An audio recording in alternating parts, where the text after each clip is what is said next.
Kejap ya. So far semua dengar. Ni saya try test mic dulu. Test mic ya. Semua dengar.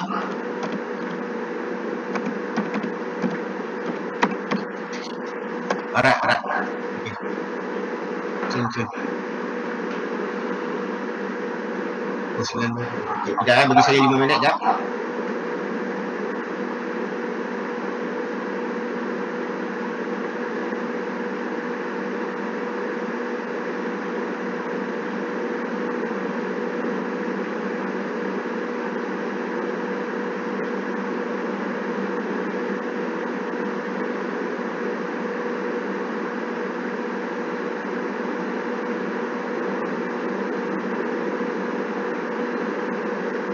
Cik Faisal, saya mute tadi. Dengar tak Cik Faisal?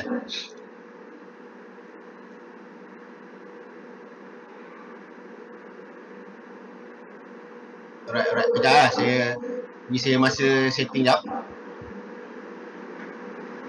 Okay.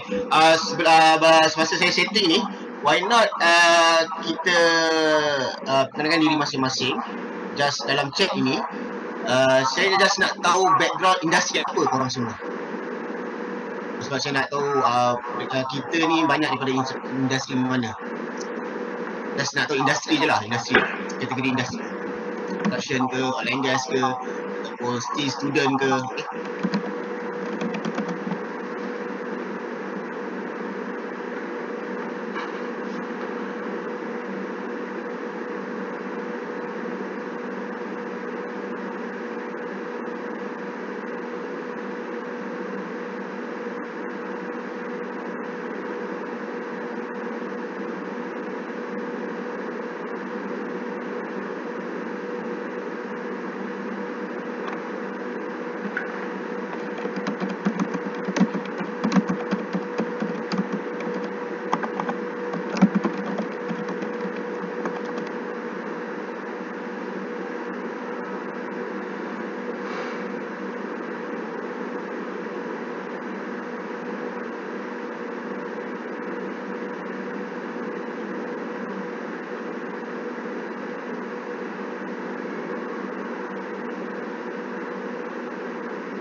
Okay guys, sorry Cik Syamil ada urusan dengan swab test beliau kejap. Nak bagi dekat majikan. So saya take over sementara menunggu Cik Syamil masuk semula. Okay guys,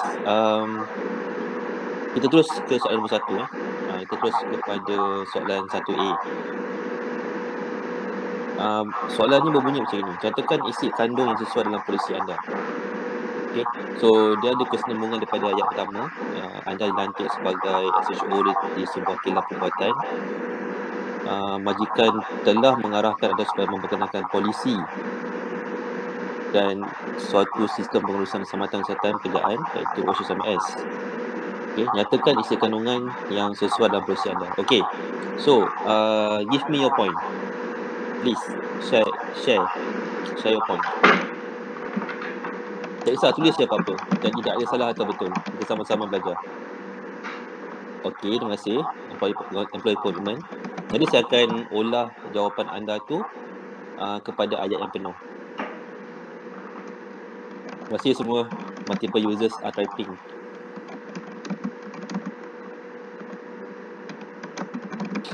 Okey, tak apa. Saya tunggu jawapan anda. Terima kasih tanggungjawab majikan.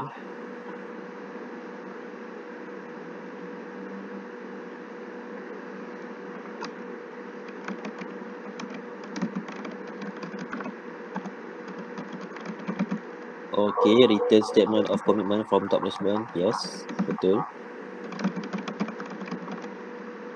Okay, once you all dah bagi jawapan, nanti saya akan olah jawapan-jawapan para peserta untuk menjadikan satu point yang ditetapkan untuk pemakahan.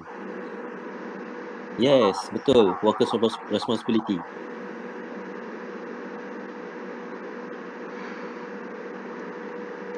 Okay. Promote OSH, yes.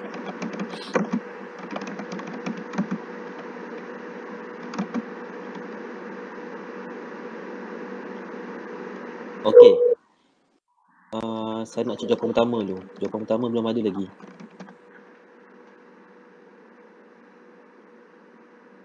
Okay. Jawapan kedua, ketiga, keempat banyak. Jawapan pertama saya tak jumpa lagi. Okay. The word policy here. Belum ada orang jawab lagi soalan ni. Belum ada orang jawab jawapan yang pertama. Jawapan kedua, tiga, empat ada. Annual objective, yes, betul. Itu nombor 2.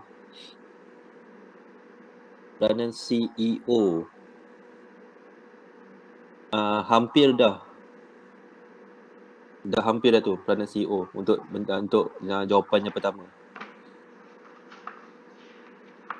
Jawapan yang kedua saya jumpa banyak kat sini.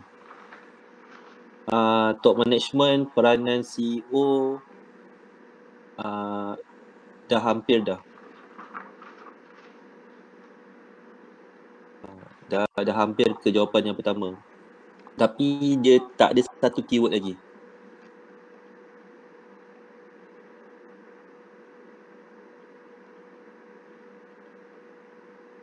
Tak apa, no worries. You all dah try your best sebenarnya. Kita cuma olah je ayat para peserta nanti. Okay, top management take the lead. Pun hampir juga, tapi ada satu words yang tidak ada.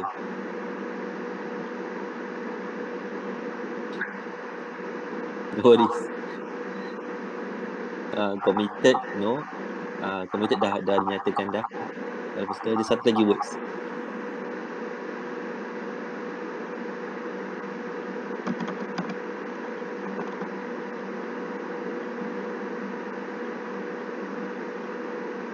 Okay.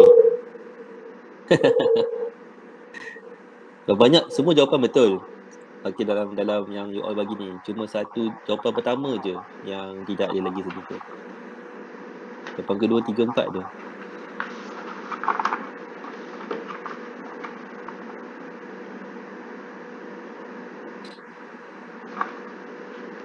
Okay. So, saya tulis jawapan dekat share notes. Jadi nanti you all boleh copy paste jawapan tu tadi. A. Sekejap. Okay, thank you. Nombor 1 A.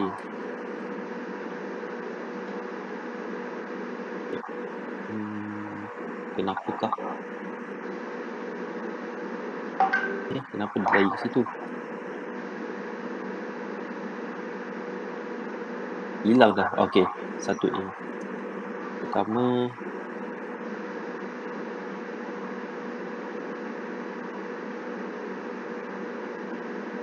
top management recognize policy foundations.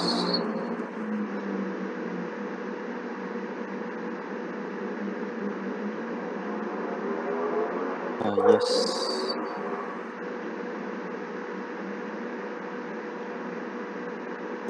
Of documents. Okay. Satu tinggal iaitu foundation. Top management dah ada tadi ramai jawab. Okay. Tetapi the word foundation ni adalah keyword yang pertama. Okay. Itu dia tak ada.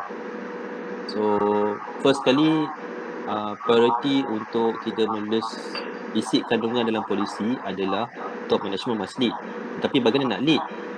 Top management lead dengan cara recognize the policy as a foundation and highest level of improvement.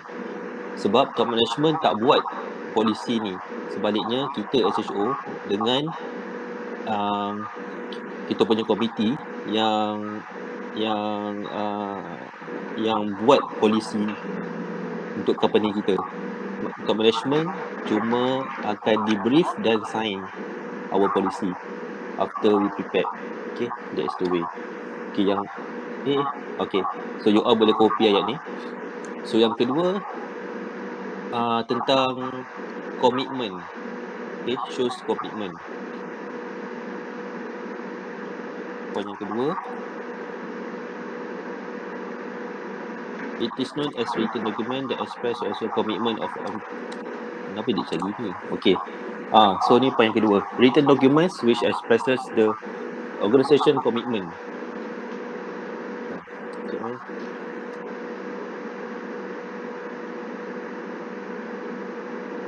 Okay, so ramai jawab the word commitment ni. This is the keyword, commitments. So those yang jawab commitments, memang itulah markah dia. Markah dia dekat the word commitment tersebut, satu markah. Okay. Saya tengok ramai sini. Peranan majikan tak masa workers follow safety, itu pun diterima. Okay. Commitment to prevent incidents, yes, betul. So any types of word yang tulis commitment saja, that is the keywords. Right. So itu yang poin kedua. Poin ketiga. Okay. Poin ketiga ni bagi peserta yang menjawab promote OSH in workplace, comply with act.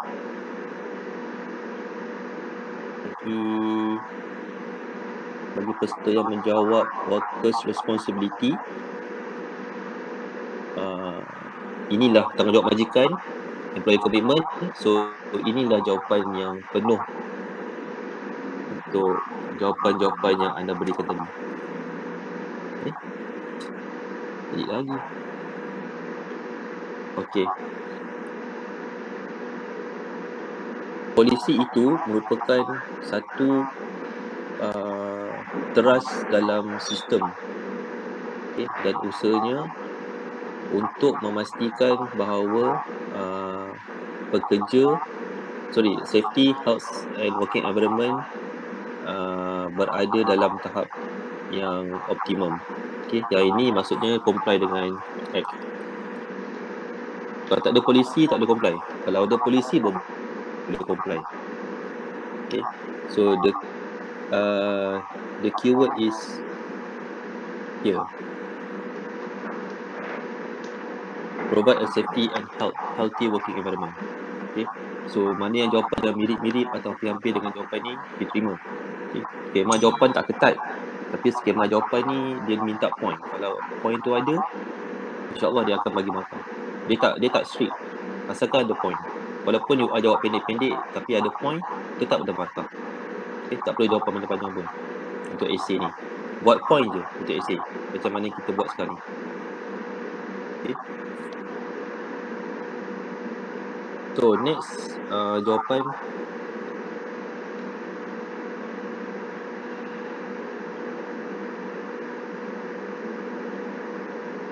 Okay. The policy should influence all the activities, including the selection of people, equipments, and materials, the way work is done, and how you design and provide goods and services. So dalam ayat ini terkandung setersiratnya adalah hierarchy, SOP, risk control, hierarchy of control dan sebagainya. Okay. Just a simple word macam ni, dia mengandungi tersirat. Okay.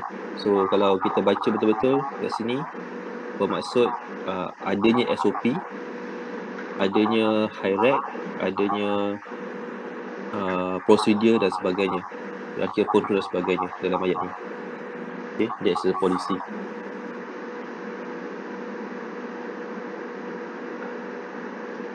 Okay, next point.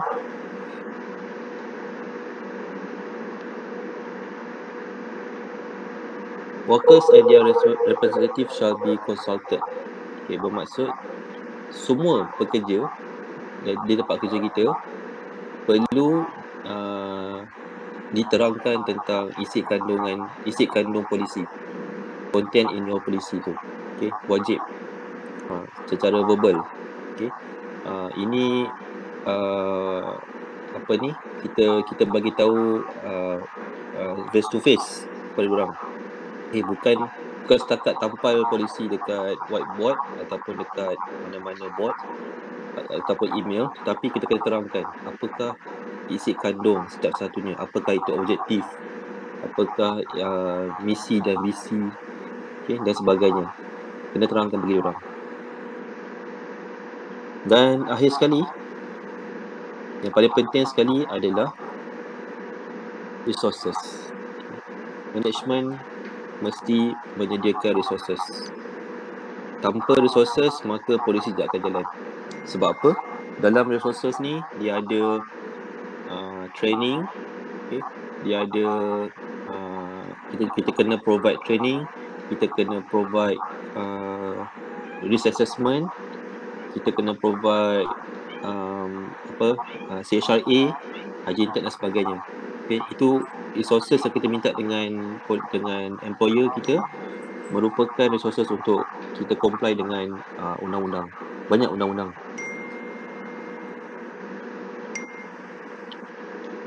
Okay. So inilah dia point yang membawa kepada 6 markah untuk para peserta. Right. So nanti you all boleh copy paste jawapannya, ataupun nak tunggu skema jawapan pun boleh. Kita akan bagi skema jawapan pada para peserta. Okay. So saya hand over kepada Cik Syamil untuk soalan 1B. Terima kasih. Okay. Okay, so terima kasih Encik Firdaus. Okay, so Assalamualaikum dan selamat petang. Saya penerangi saya lah, saya Syamil Hassan. Okay, bukan Syamil. Kenapa saya nak ketahukan background? Saya punya background adalah background daripada telemokasi lah, communication. Kenapa saya nak ketahukan background? Sebab daripada background yang korang ada adalah senang korang untuk menjawab dalam essay. Okay, macam kalau ada macam untuk tuition pada malam ini ataupun tuition dan intest ni adalah kita tumpu kepada essay. Okay, essay dia bagi markah paling banyak dalam paper 1 dengan paper 2, iaitu 80 markah. 80 markah. Alright. So satu soalan lebih kurang dalam 20 markah. Okay, dia paling banyak. So macam mana kita nak tackle markah-markah tu? Kita akan bagi huraian, kita akan bagi contoh. So di contoh itu kita ambil contoh yang terdekat dengan kita. Kita ambil contoh yang background industri kita, tapi related dengan jawapan yang kita bagi. Nanti saya akan terangkan. Alright. So itu adalah 1A. Okay. Kita pergi kepada 1B. Okay. berpandukan polisi keselamatan dan kesihatan anda, nyatakan satu sistem yang sesuai digunakan dan huraikan cadangan anda itu. Okay, based on your safety and health policy, set a suitable system to use and describe your proposal. Okay, so once you dapat soalan begini, apa you punya jawapan you all?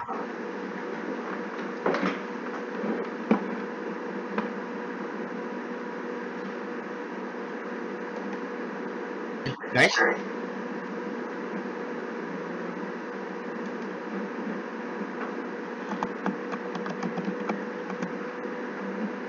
PDCA. Okay, ada lagi tak jawapan daripada PDCA tu? Yes, Popiah. Okay, both dapat diterima. Okay, untuk soalan yang begini, memang soalan ni begitu general. Kita boleh letak PDCA, kita boleh letak Popiah, either one. Alright. Tapi in exam, dia akan bagi spesifik. Maksudnya dia akan minta spesifik. Berpandukan polisi keselamatan dan kesihatan anda. Bincangkan, contoh soalan berdasarkan OSH polisi anda, bincangkan bagaimanakah sistem ISO 45000, contoh dia. Okay.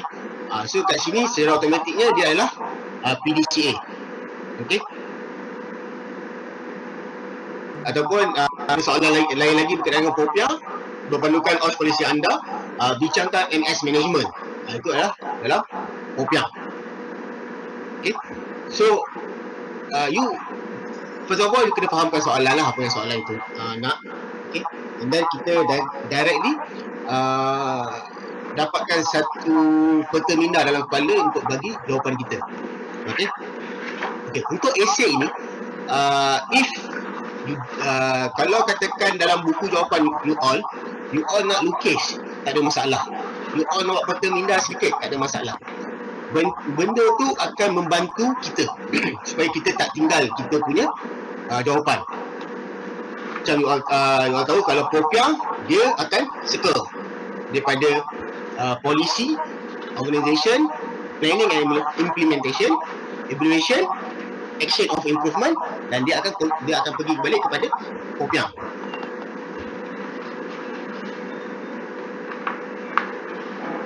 Ini kalau katakan kita nak apa, dalam buku kita nak lukis tu, okay,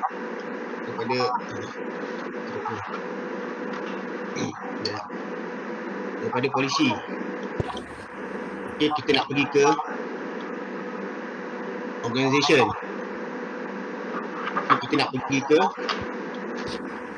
planning and implementation, kita nak pergi kepada evaluation. The next kita nak pergi pada action of improvement. The next adalah kita pergi pada polisi balik. So benda ni korang nak lukis, tak ada hal, dia akan membantu kita. Okay. At the same time, examiner pun dah nampak yang the student is faham apa yang soalan tu nakkan. Okay, they just go through in detail dalam bimbingan essay sahaja. Macam Cik Firdaus beritahu, essay pun kita tak perlu essay seperti masa kita buat SPM dulu. Essay kita just kita bagi dalam bentuk point by point ataupun nombor by nombor. Nombor satu apa dia, nombor dua apa dia, dan seterusnya. Tapi dalam point kita itu, kita kena bagi huraian kepada point kita, kita kena bagi contoh kepada kita punya huraian dan point kita dalam satu point tu, dalam satu rangkap. Okay, that's the give kita insyaAllah give a full mark dalam kita punya essay. Right, so far semua okay ya? Alright. Okay, so kalau katakan you all tak faham ke apa, you nak interrupt, tak ada masalah, you boleh dia tanya dalam public chat ataupun speaker, microphone. Right. So untuk soalan B, kita akan bincangkan tentang PDCA dulu. Okay, PDCA kita tahu plan, do, check and act.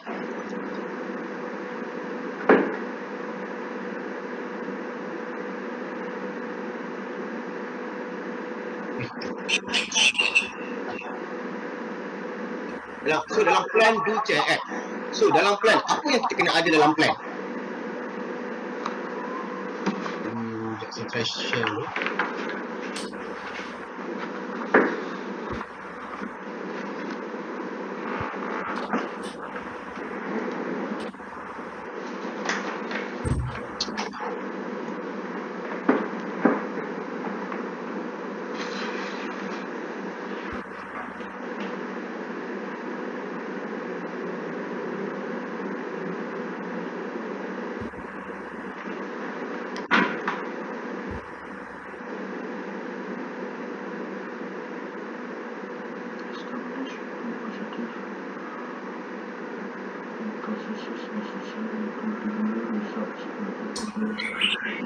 So dalam plan, kita punya aims adalah kita nak establish the objective and the process necessary to deliver result in accordance with the organisation OSH policy.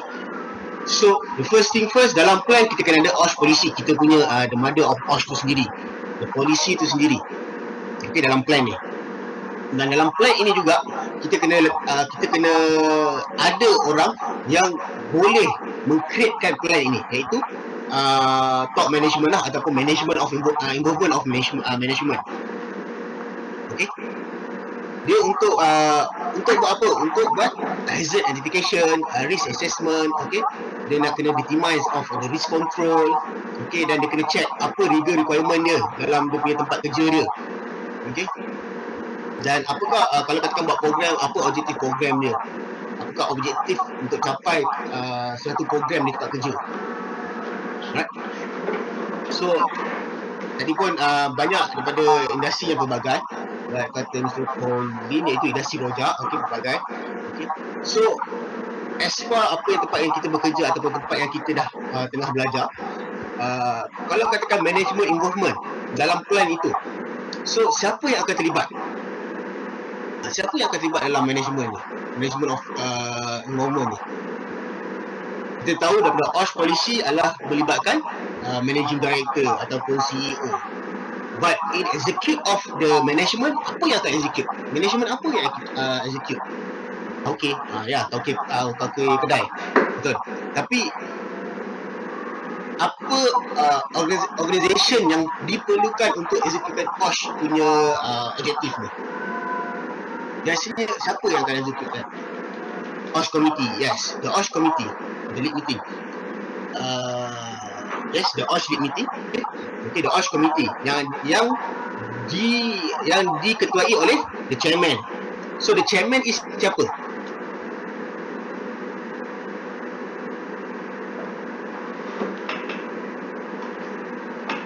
Siapa yang boleh jadi chairman? The head of project, yes, CEO, yes. The top of management, yes. Kalau katakan you ada the safety OSH committee group, so the chairman is top management. Anybody in the top management is become the group of chairman. Okay, macam CEO, non-executive director, director itself. Tapi it's depend on the groups. Okay. So the head of project, the chairman is somebody that can give decision on the spot. Maksudnya kalau katakan dalam OSH committee meeting, dia boleh bagi decision terus. Dengan kuasa yang dia ada, dia boleh bagi decision terus. Maksudnya, okay, PPE, contohnya PPE untuk beli safety boot, okay, dirumuskan terus dalam meeting tu. So the chairman tu sendiri boleh jadi head of project, boleh jadi managing director, boleh jadi director, di mana mereka semua ini diberi kuasa oleh the CEO untuk menjalankan OSH program ni, untuk menjalankan polisi ni yang telah decide oleh CEO. Okay, sebab ada OSH polisi, dia kena paling tinggi yang sign. Dia tak boleh managing director ke, head of project ke, tak boleh.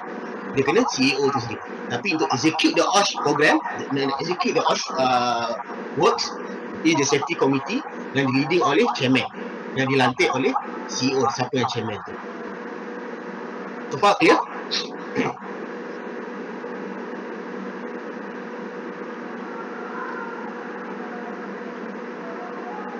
So far dapat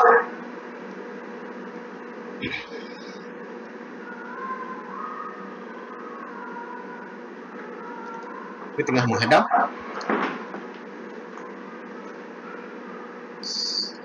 So in the sambil kontak, okay. So in the in your background. Okay, so you tahu siapa tauke. Tauke ni maksudnya orang yang pegang duit lah, betul kan? Tetapi tauke ni dia bagi tak kuasa kepada orang yang boleh bagi decision untuk keluar, untuk ambil duit dia. So sometimes kalau company kecil tak boleh lah, dia akan jadi tauke tu sendiri jadi chairman.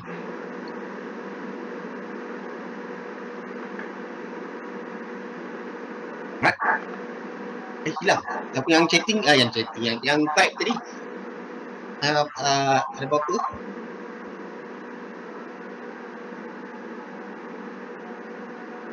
Right.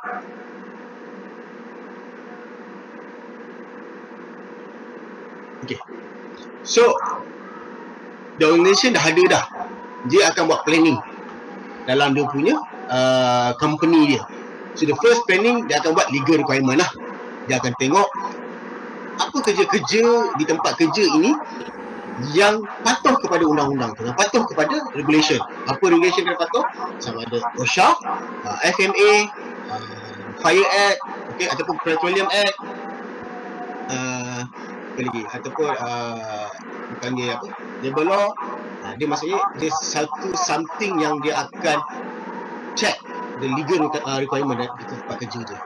Okay, so mana parts yang perlukan inspection by DOSH, mana parts yang perlu didaftarkan kepada DOSH. Maksudnya sama ada kita menggunakan FMA punya Factory and Machinery Act atau bagi mesin dandang, ataupun ada tak kita banyak company yang menggunakan chemical. So adakah kita punya mendaftarkan bahan-bahan chemical kita ini kepada pihak DOSH, okay? Supaya dekat after the legal requirement kita dah buat ni, baru kita boleh buat risk assessment ataupun hazard identification. So kita nak menilai adakah tempat kerja kita ini terlalu bahaya untuk bekerja, ataupun adakah risk control yang telah kita buat, okay, untuk mengurangkan risiko-risiko dalam tempat kerja kita. That's in the plan. Right.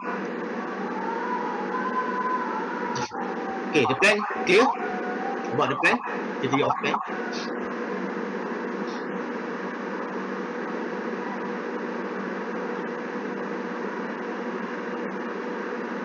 Okay guys, so far boleh ikut lagi ya. Kali ni alhamdulillah, thank you semua sebab paling banyak. Alright, hari ni kelas. Okay, Chun. Tuan, ada soalan sikit. Ya. So bermaksud setiap macam PDCA, setiap penerangan daripada plan, do check semua tu, bermakna ada explanation yang kena detail lah, betul? Yes, betul.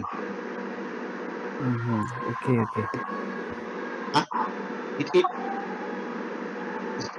Itu je soalan Zulsti. Tu lah, sebab saya ingatkan just simple untuk tak perlu untuk sedetail macam tu. Alright. Okay, why saya kata detail is because ini adalah essay. Ini bukan subjektif. Ini adalah essay. Essay dia mewakili markah yang banyak. Okay. So, bagaimana kita nak bagaimana kita nak mendapatkan markah yang banyak, kita kena huraikanlah kita punya point ni. Point kita adalah plan. Apa plan tu yang kita kena buat? Kita kena huraikan. Setiap huraian kita bagi tu, kita bagi contoh. Okay? That's why kita kena, itu pun plan lah, maksudnya kita kena huraikan lah, sebab because this is essay, bahagian C. Essay dia ada 2 jam. So that's mean kalau katakan you kena jawab 4 soalan, satu soalan dalam lebih kurang dalam 30 minit. Kena all 30 minit dalam satu soalan tu, kita kena bagi all the idea lah dalam tu. Okay? Boleh? Zul? Masih hadam. Okay, masih hadam tu macam mana? Dah dapat ke? Ataupun keliru lagi ke, Colin?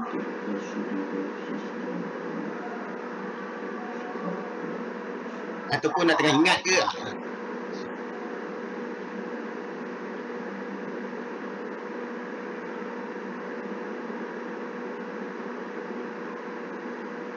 Tak apa, sambil type, saya teruskan. Tak apa, teruskan type Colin, Asrul, teruskan. Okay, so next adalah do. After the plan, kita buat do. Do ini adalah implementation of the process. maksudnya kita dah execute lah kita punya proses kita ini. Kan dalam paper 1 ada beberapa soalan esei. Alright. Dalam paper 1, okey, dalam paper 1 dan paper 2. Paper 1 you tahu bila ada modul 1 dan modul 2. Iklan sekejap Paper 1. Alright, cantik Colin. You guna, kalau nak senang lagi faham Colin, you gunakan contoh yang tempat you bekerja ataupun contoh apa yang ada sekeliling you. Okay, paper 1 ni dia terdiri daripada modul 1 dan 2. Okay. Paper 2 dia ada modul 3 dan 4. Okay. Setiap paper dia ada 3 bahagian. Itu 3 part lah. Bahagian A, dan A ni adalah objektif. Kalau tak silap aku ada dalam 20 soalan. Ingat pula. Bahagian B ini adalah subjektif. Dia ada 10 soalan. Okay. Dan bahagian C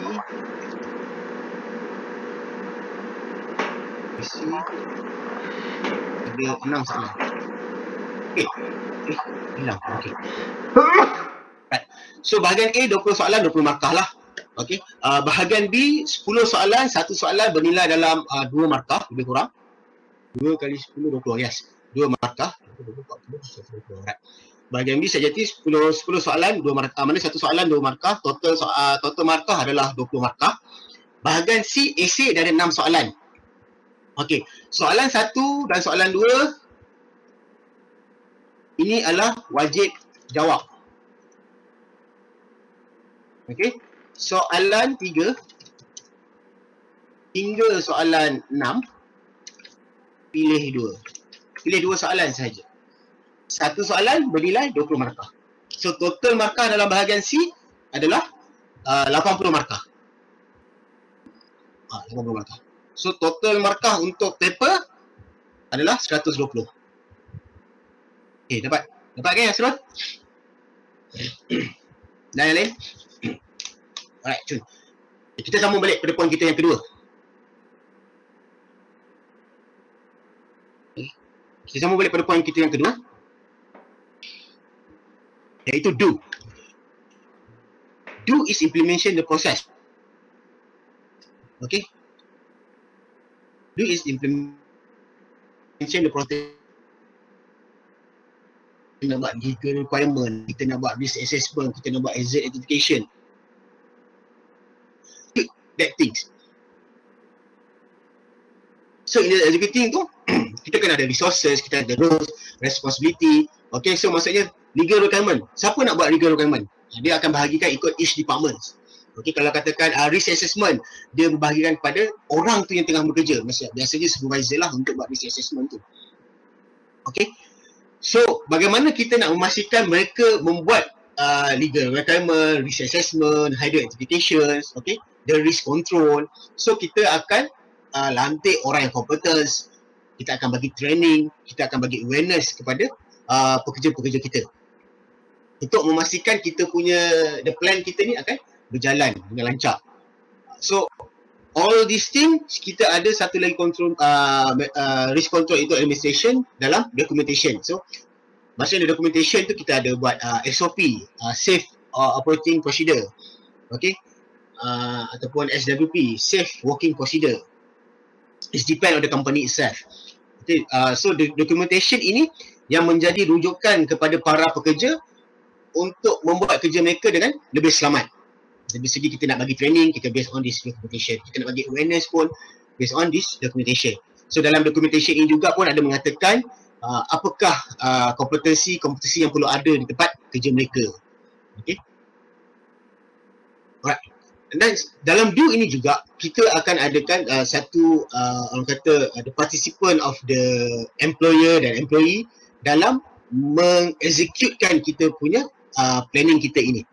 Okay. So maksudnya kat sini the safety committee tu yang dah buat planning tu, dia akan tanya balik lah. Tanya balik, dia akan check balik, okay, dah jalan ke belum, dah check balik lah this communication. Okay. And then yang kita dah buat documentation ni pun kita ada control of document. Control of document tu maksudnya kalau katakan ada satu proses yang ditukar, apakah dia punya prosedur dia. Okay, maksudnya kena maybe katakan ada proses dalam satu kerja tu ada 6 proses. Dan masuk mesin baru dia tambah lagi kepada 8 proses. So the high rate yang baru pun kena buat terus. Alright. So untuk memastikan kalau katakan kita ada backup plan, kita akan planning kan, ada emergency of planning, ERP, emergency response plan. Okay. Kita akan dokumentkan juga benda tu. So maksudnya kita ada, kalau katakan berlaku satu accident ataupun berlakunya sesuatu insiden, apa yang kita kena buat. So benda ni dalam do punya kategori. So kita implement the process. Kita nak process of OSH ni berjalan dengan lancar. Okay. So after the do, kita akan check. Kita nak pastikan berkesan tak kita punya planning ni apabila proses itu tengah jalan. Okay. So in the check, okay, lepas tu kita check, kita akan more kepada monitor and measure the process lah. Maksudnya kita akan melihat kita punya proses ni perform tak? Kita boleh dapat feedback tak? Maksudnya kalau katakan high rate, risk assessment, okay, sudah buat tak? Tinggi tak risk rating dia? Okay. Ataupun katakan you all sudah bagi PPE, simple punya kerja, you all sudah bagi PPE, you all sudah training kepada pekerja PPE bagaimana nak pakai. Contohnya safety boot, macam mana nak pakai safety boot. Okay, you all sudah bagi training. Okay, so how to monitor and measure process? You pergi buat inspection. Okay, you pergi buat audit. Okay, so the checklist you buat inspection dan audit ini adalah based on OSH policy ataupun OSH program. Itu objektif dia. Right? So when the checking, itu maksud inspection, audit, you check, you tengok balik the performance tu.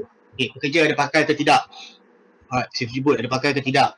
Okay, kalau katakan pekerja pakai dengan kemas ke tidak ataupun pakai dengan betul ke tidak. Sometimes Bangla ataupun foreigner ni dia pakai safety boot pakai, tapi pakai macam slipper, pakai macam sandal. Itu adalah salah penggunaan PPE. Okay. Once dia ada, katakan ada insiden berlaku, so apakah investigation yang perlu buat? Sebab investigation siasatan yang perlu dibuat kepada insiden yang berlaku ataupun accident adalah di mana kita nak mencari punca, kita nak kontrol punca itu.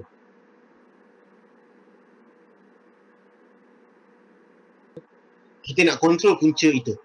Bukan kita nak mencari salah dalam investigation. Kita nak cari punca. Kita nak kontrol punca itu.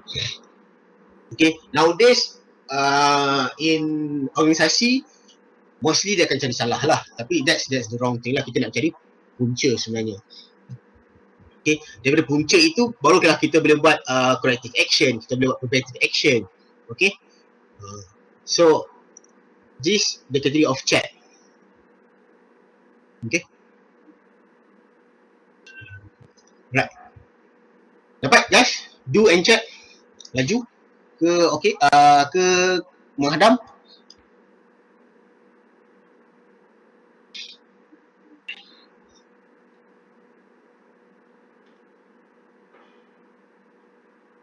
Dapat tak? Korang boleh bagi, yang penting korang boleh bagi huraian tak? Korang faham the point, tapi korang boleh bagi huraian tak pada check ni? Supaya korang boleh menjawab essay. Sebab huraian ni based on korang punya ayat, based on korang punya pemahaman. That's why contoh ini based on korang punya background lah.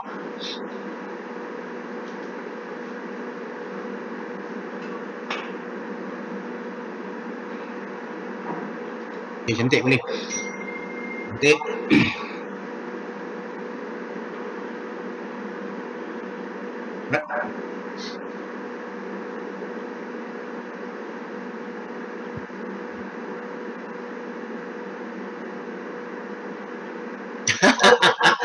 Okay, ini kena alright, okay, so don't worry, tak adalah sampai begitu kena buat. Cuma apa yang penting kat sini korang kena ingat point. Plan, do, check, act. Okay? After you ingat point, you kena tahu ataupun you kena boleh explain apa itu point yang korang ingat. So ini insyaAllah dapat bantu korang lah untuk jawab essay nanti. Okay? Memang kena print pasu rebus tu orang boleh ingat.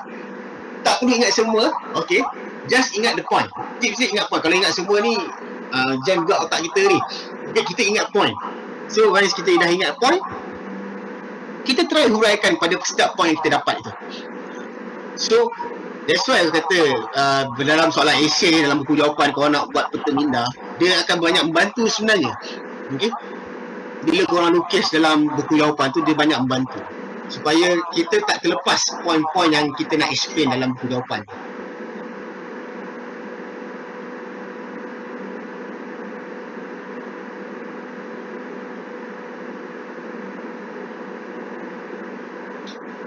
Okay, teruskan typing.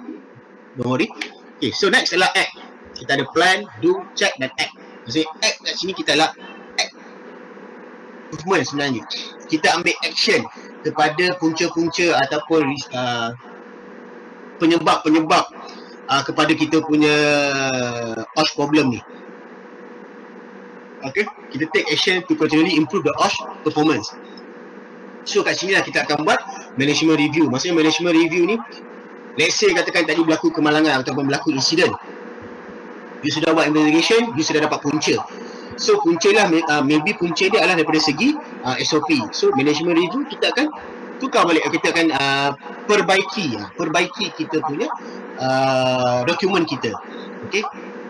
Dan management review ini juga dalam safety committee kita membangkitkan perkara-perkara yang menjadi punca kepada kita punya OSH performance.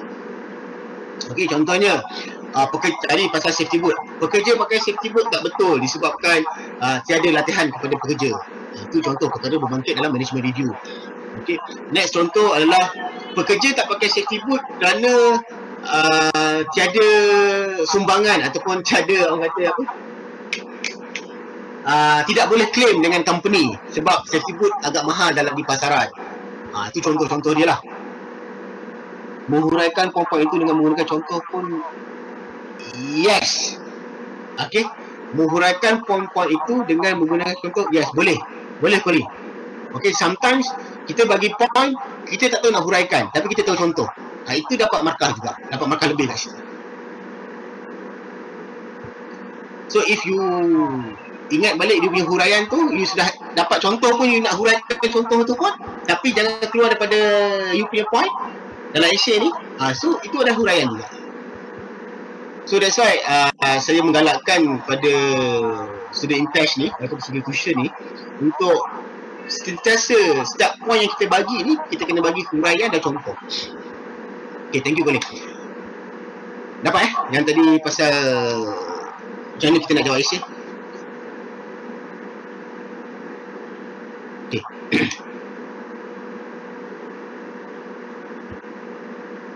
Right. So kita pergi act tadi. Okay, act. So management review tadi pasal safety boot. Yang safety boot tu macam bajet tak ada. Okay, so bajet tak ada. So itu adalah perkara berbangkit yang kita boleh review balik kita management. So maksudnya kemungkinan pihak management boleh mengeluarkan bajet ataupun mensponsorkan separuh daripada harga pembelian safety boot. Itu contoh dia lah. Okay. Dan dari segi OSH performance juga, maksudnya OSH performance ni terlalu banyak unsafe act, perlakuan tidak selamat yang dilakukan oleh para pekerja setelah tahu punca dia tiada latihan, so ataupun tiada program OSH. So kat sini lah kita kena membuat program OSH yang lebih banyak lagi di tempat kerja kita.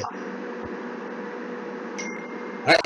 So, kita punya unsafe act dapat dikurangkan ataupun di tempat kerja kita ada unsafe condition, keadaan yang tidak selamat. So bila unsafe condition ini diharapkan management dapat repair ataupun dapat membetulkan unsafe condition ini. Contoh unsafe condition adalah rail yang patah, contoh rail tangga, rail yang patah. So diharap management dapat repair rail itu. Itu adalah mau pada kita perbetulkan kita punya action kita ni, perbetulkan kita punya proses kita ini. Okay. If dalam kita membuat monitoring, kita check tadi, kita monitor tadi, kita punya OSH policy kita ini tersasar ataupun dapat capai setiap tahun dapat capai ataupun dalam masa setahun dapat capai. So maybe polisi dan objektif dapat kita ubah balik supaya kita kita membuat satu OSH polisi dan objektif ni dalam keadaan yang terbaik. Contohnya dalam tahun ini kita punya OSH polisi atau OSH objektif kita ini adalah untuk mengurangkan kadar kemalangan minor accident daripada setahun per 10 cases per year. So in that year you all dapat 5 cases. So in the review of your OSH policy objektif ni, you akan tukarlah. Maksudnya dalam OSH policy ni kita tukar, kita nak target 5 cases per year for minor accident. For major accident is 0 lah, always 0. Okay, for minor accident 5 cases per year. So bila kita dah review kita punya polisi, Pak CEO dah sign, polisi baru kan, CEO sign. So kita kembali balik kepada kita punya planning tadi. Okay. Dan act ni jugalah ada elemen of OSH lah, maksudnya kita memperbaiki ataupun memperbarui satu benda dalam OSH tu sendiri. Right. Okay guys, dapat Colin dapat tadi aku jawapan pada kau punya soalan ni. Kau punya soalan ni dapat tak guys? Ini pasal PDCA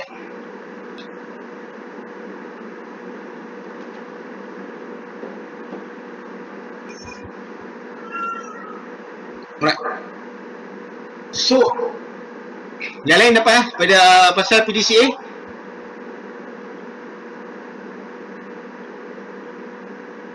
June, right, June.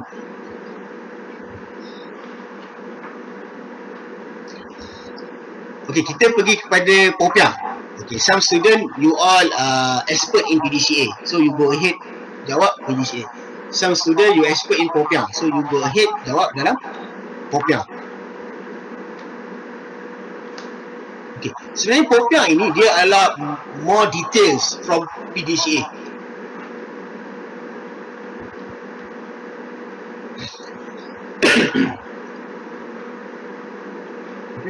So first is polisi. Dia dah state lah polisi. So dalam polisi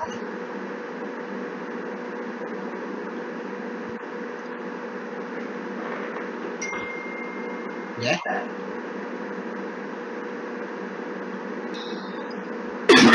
So dalam polisi pun benda yang sama. So siapakah responsible implement and monitoring the polisi itu sendiri? Okay, dalam polisi tu apakah komitmen OSH dia dalam polisi? Ada tak satu quantifiable objective yang boleh dinilai dalam polisi kita ini? Okay, dalam polisi tu juga apakah arrangement yang membantu kita untuk mencapai OSH objektif tu? Slide tak jalan. Yes, memang tak ada slide. Sorry. Siapa 37673 ni? Slide tak ada. Yang ni tak ada slide. Aku mau bagi point dalam chat. Okay. So, tak nak confuse.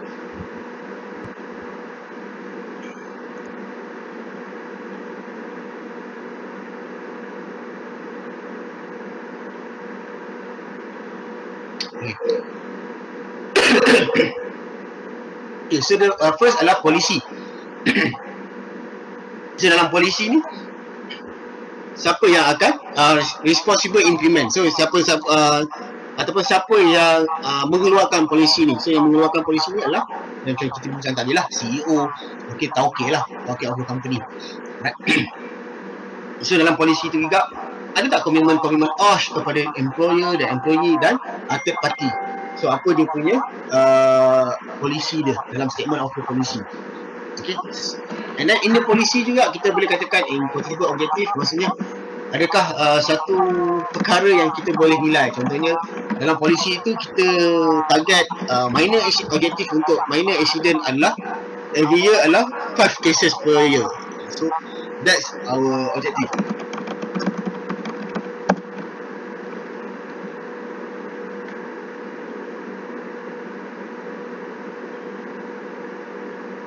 Alright.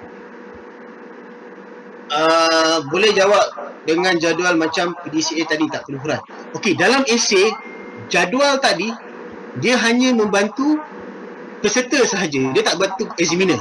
You all kena still tulis dalam bentuk esei. You all tak boleh buat you all tak boleh bagi plot jadual je, ataupun you all just bagi tulisan je.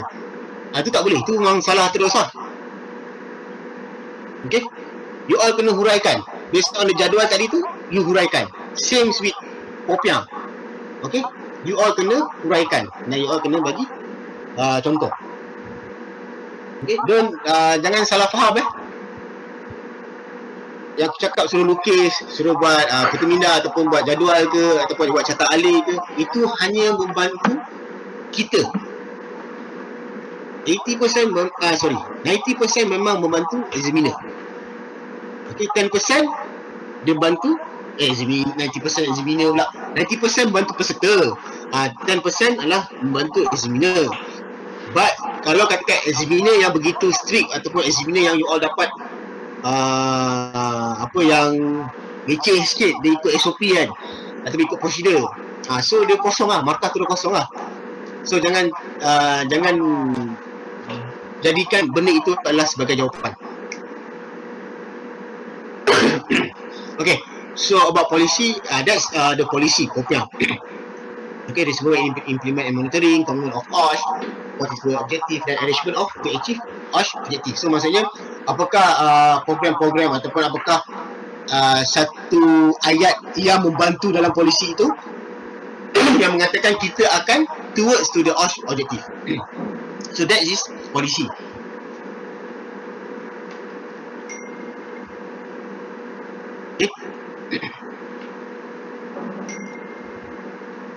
Okay.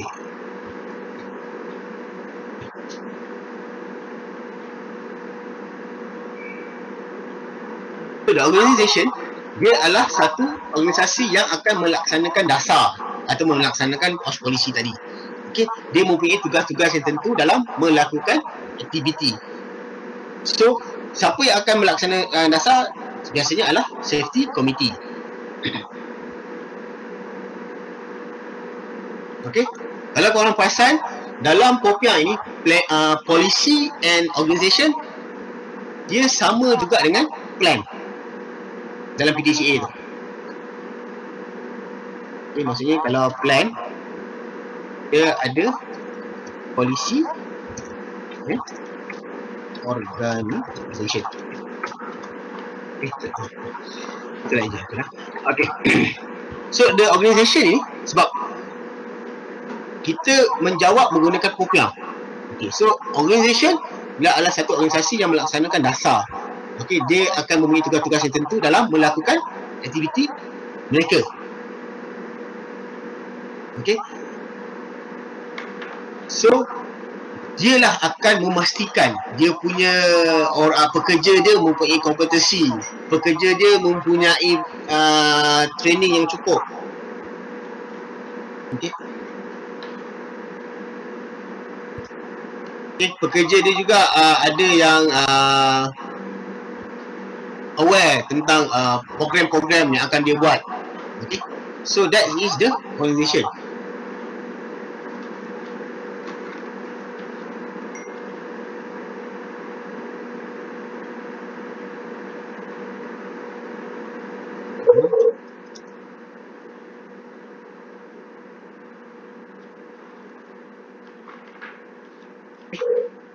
That's the organization. Next adalah pergi kepada planning. Okay. Planning and implementation. So dalam planning and implementation ni adalah perancangan sistem tu sendiri. Okay, kita nak mengenalkan pasti apa kekurangan dalam kita punya sistem kita itu. Once dah ada perancangan dan kena pasti itu, kita akan laksanakan sistem itu. Kita akan bangunkan sistem itu, kita laksanakan sistem itu. So itu adalah dalam planning and implementation. Ataupun kalau katakan ayat penuh dia adalah initiating a planning by hazard identification and risk assessment is made the basis of OSH management. It gives the essential information what are the real OSH issue to be solved or control. Okay.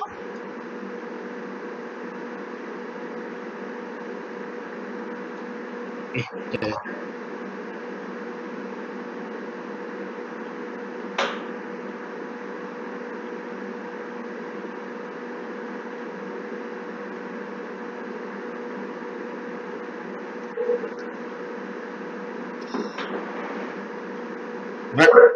So this kalau dalam PDCA dia akan sama juga dengan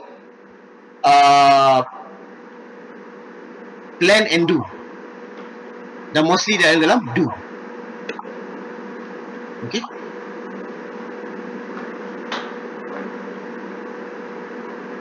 So the implementation sama juga dalam do. So maksudnya kita initiate the system tu sendiri, kita akan jalankan sistem tu sendiri. Kita akan pastikan the proses cara kerja itu follow SOP ataupun SWP dia. Okay. So kita nak memastikan pekerja ikut OSH punya objektif tu sendiri. Okay, next adalah evaluation. So dalam evaluation ni kita akan melakukan pemantauan, penilaian. Sorry? Kembali kayu tu ni dapat dah Dapat dah. Ha? Dia bagi apa? Ya. Sorry dah. Jadi sana dah saya. Sikit tu je. Macam tu tak ada kaca pula. Macam mana bagi saya buku ke? Alamak. Patutnya. Betul? Rafsan? Tahu. Betul tak? Aku dah kasih je. Rafsan? Saya buku Wah, sepatutnya bagi buku sekali. Terima kasih. Okay, terima kasih itu dia turn on mic dia. Kalau aku tak dengar soalan, you just type lah. Aku rasa macam kau turn on mic tu. So evaluation is kita melakukan pemantauan, penilaian, audit dan inspection.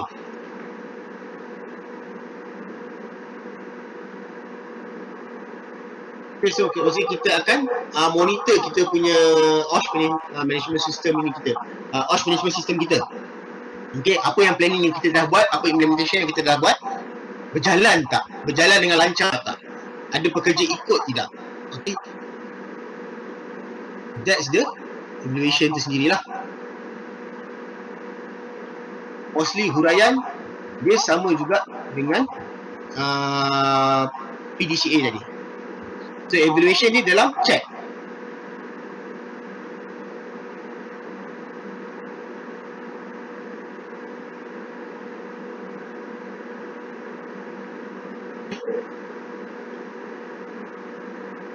Dan last sekali adalah action of improvement. So macam kita ada penambahbaikan sistem.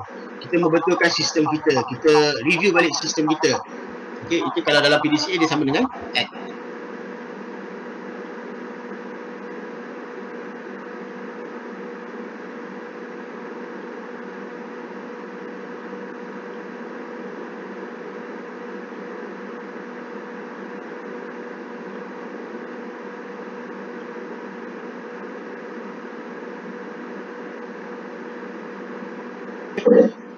Dalam action of improvement ni, maksudnya kita membetulkan apa yang kita silap dalam kita punya sistem kita.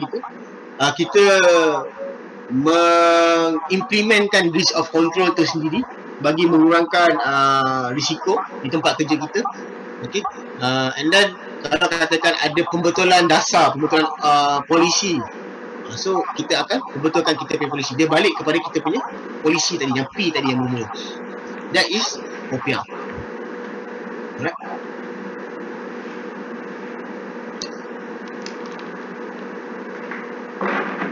Okay, so far clear guys? PDCA dengan POPR.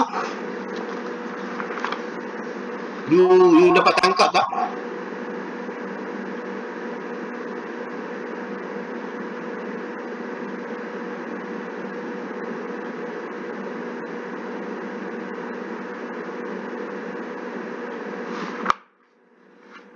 Yes, hampir sama je, betul, hampir sama je. Tapi you all kena fahamkan ataupun you all kena dapat bagi huraian kepada mana yang you all confident in answer the question, sama ada PDCA ataupun POPR. Okay. Okay. Why macam malam ni pun aku macam tekan kepada PDCA sebab soalan dia dah more kepada PDCA. Dia more kepada nak towards to ISO 45000. ISO 45000 ni adalah PDCA, dia follow PDCA.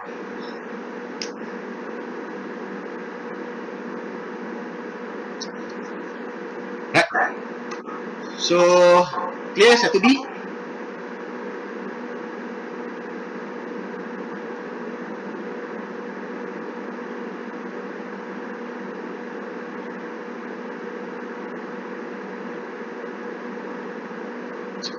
Okey, kita pergi ke 1C. Nyatakan dua kelebihan sistem pengurusan yang anda cadangkan. So, what's your answer? Apa kelebihan sistem pengurusan anda? Kalau kita ada OSH management system ni, sama ada PDCA ataupun Power BI, apa yang membantu pada kita punya company?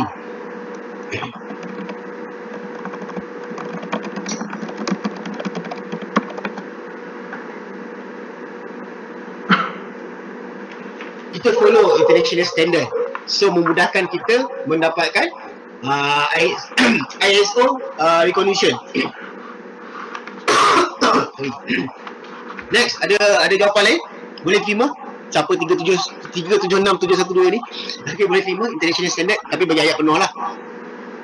Okay, bagi ayat penuh, bagi contoh juga. Yang lain? Apa kelebihan? Once kita ada sistem, OSH system dalam kita punya tempat kerja,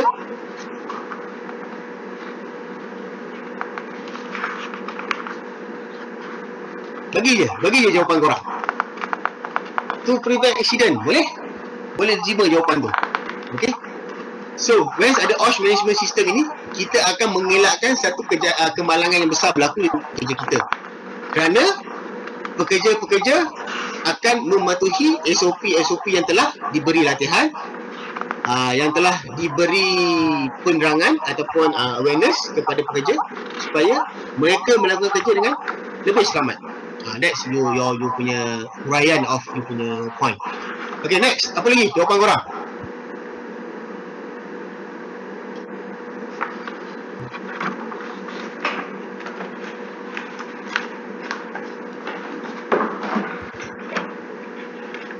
Mewujudkan tempat kerja yang selamat. Yes, boleh diterima.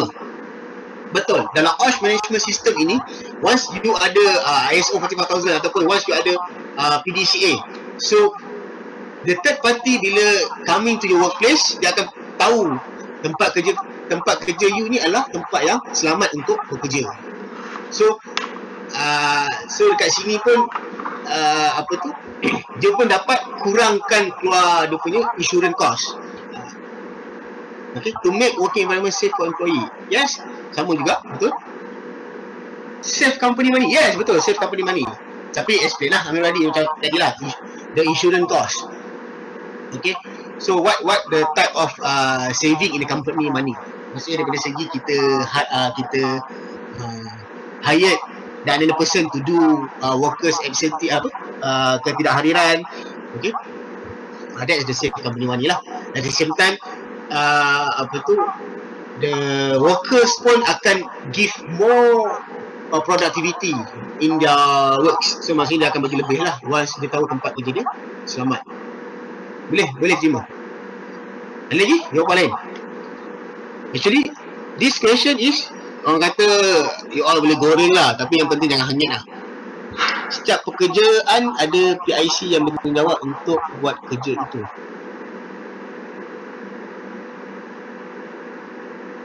Okey, huraikan zonasi.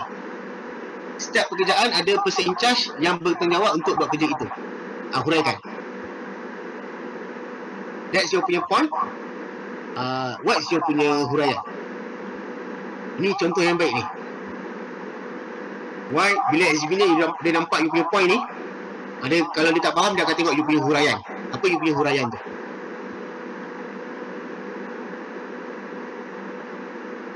Zeus ni dapat huraikan?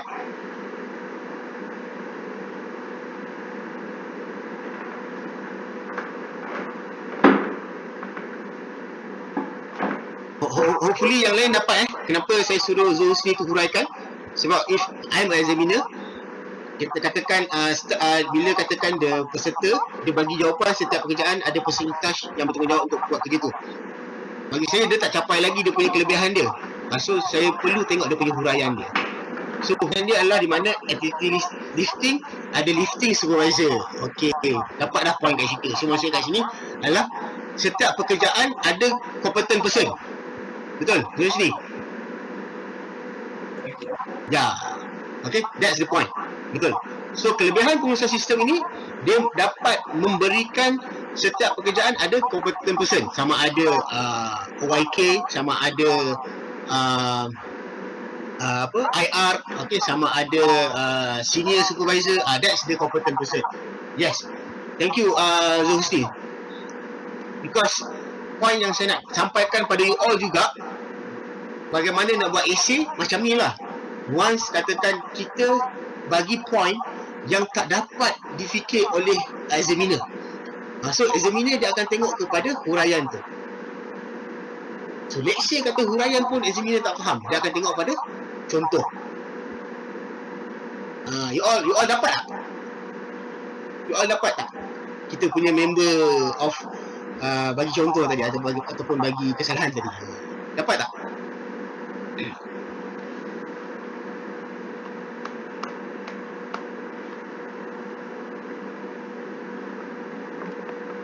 Dapat guys? Yang Zulhusni punya soal jawapan ni. That's why aku pentingkan huraian dan contoh lah. Okay, cun. Hopefully yang lain yang tak jawab pun dapat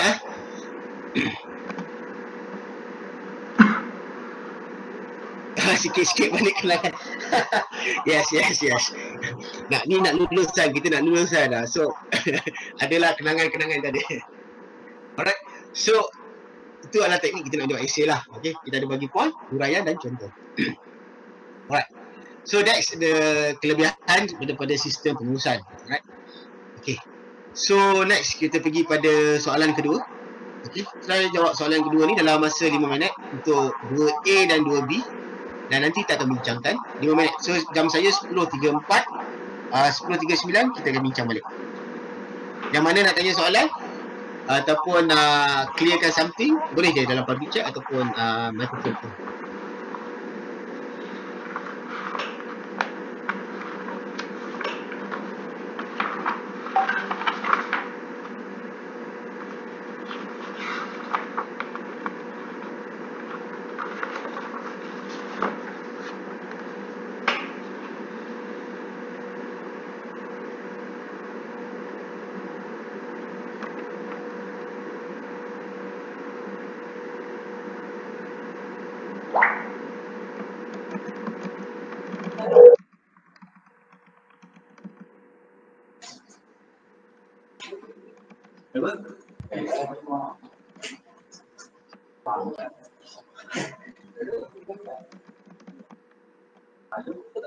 Okay, Rahsan.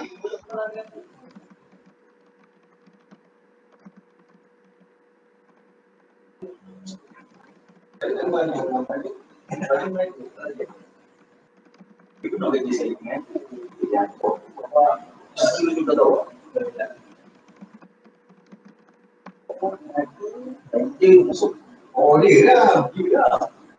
Satu. Tadi dia tengok video ni.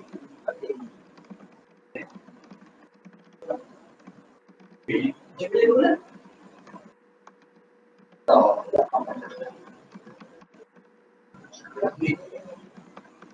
Oh, tidak lah.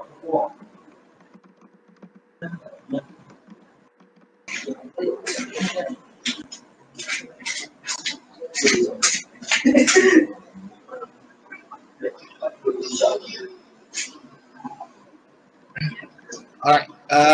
So 376 top management take lead in safety, chair the SHC committee monthly committee meeting or morning safety briefing.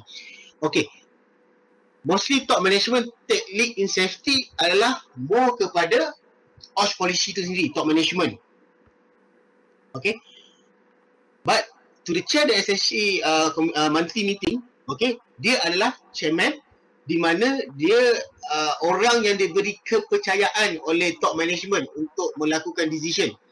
Biasanya kalau construction, project manager. Dia kawal dia punya project dekat site tu.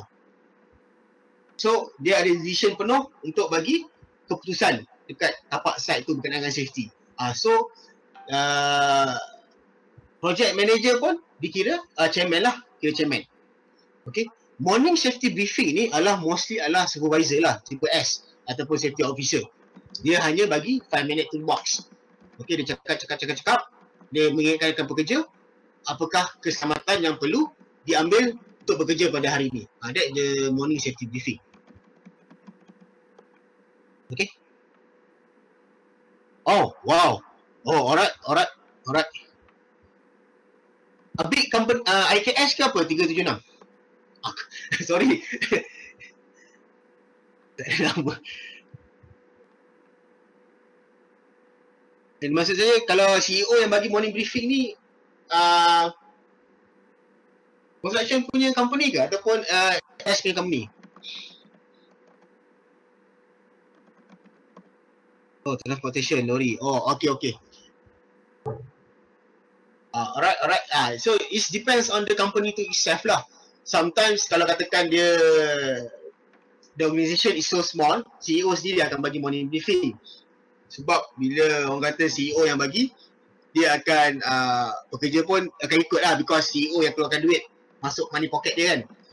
Tapi kalau big company, jarang lah CEO bagi morning briefing.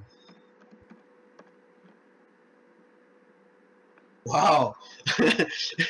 So kena datang awal ni sebelum CEO masuk kerja.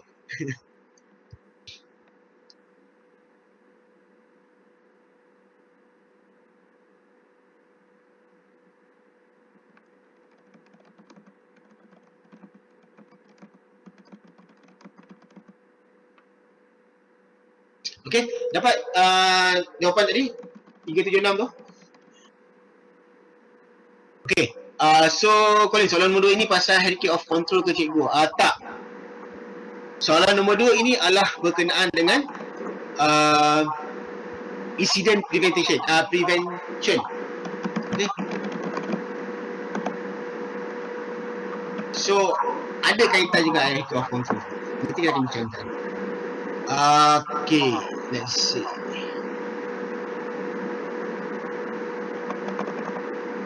So Zakwan Bakhtia ni bagi jawapan Yes. Safety policy must be clear and shown to all workers. Okay, betul. Semua pekerja kena tahu safety policy itu.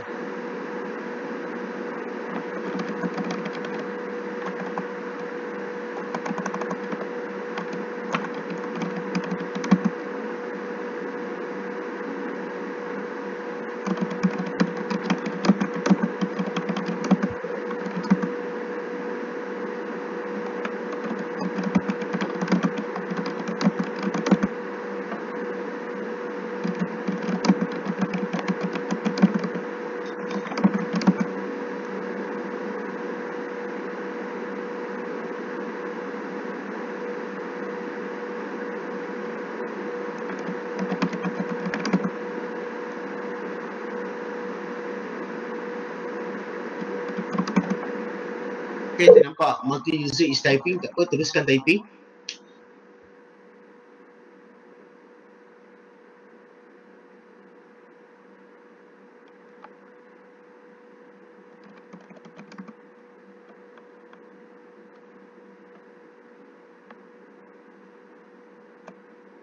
Kejap. Ini Zulhisni, Abu Basir dengan Zakwan ni, you bagi jawapan ke? Ataupun you bagi jawapan untuk 2A ke? Ataupun you bagi jawapan untuk soalan nombor 1 tadi? Kongsi sekejap.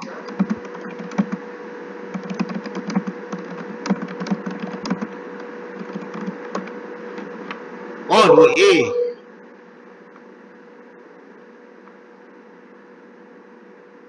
Okay. Alright, so 2A. Okay, 2A. Okay, before you all bagi jawapan lebih banyak lagi. Okay. aku akan soalan nombor 2A ni, dia suruh kita bincangkan 5 prinsip dalam pencegahan kemalangan di tempat kerja. So, apakah 5 prinsip dalam pencegahan kemalangan? Okey, yang you all bagi ini adalah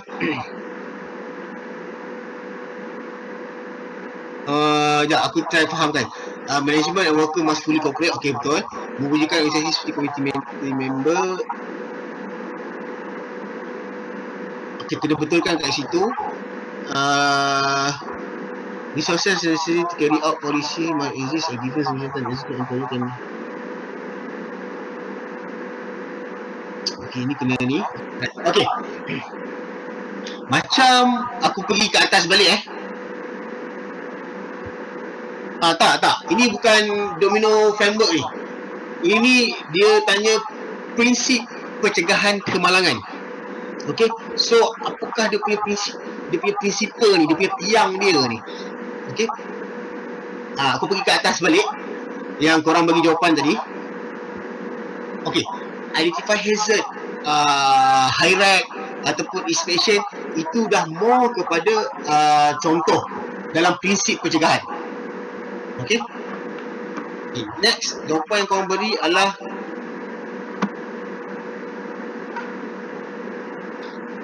safety policy must be clear and sure. Ini bukan.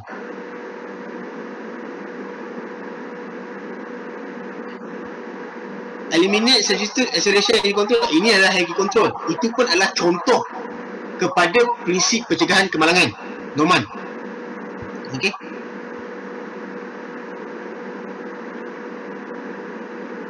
Alright.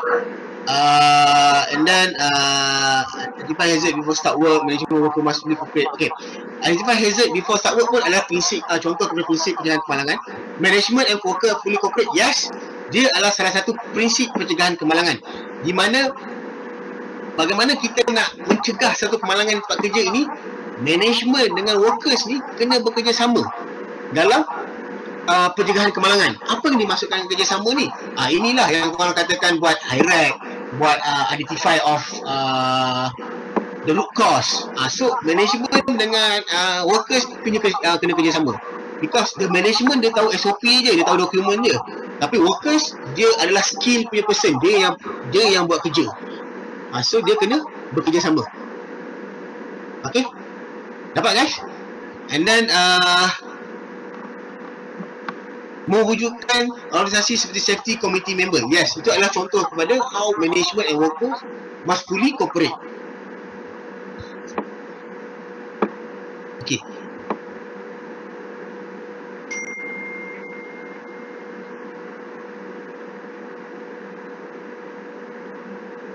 Okay. Ayat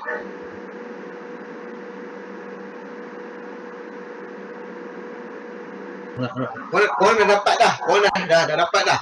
Tapi aku nak cantumkan korang punya jawapan tu. Sebab ada korang bagi contoh, ada korang bagi huraian. Okay. So far the first point korang clear iaitu management and worker must fully cooperate.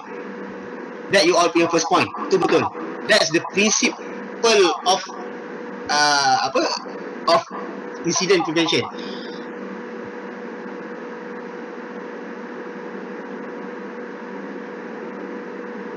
Right?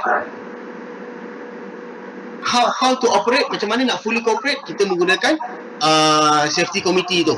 Sebab safety committee dia ada wakil majikan, dia ada wakil pekerja. And then bagaimanakah wakil majikan dan wakil pekerja ni dia cooperate dalam pencegahan kemalangan? Dia bekerjasama dalam membuat risk assessment. Okay, itu adalah contoh dia, huraian dia. Okay, next adalah di mana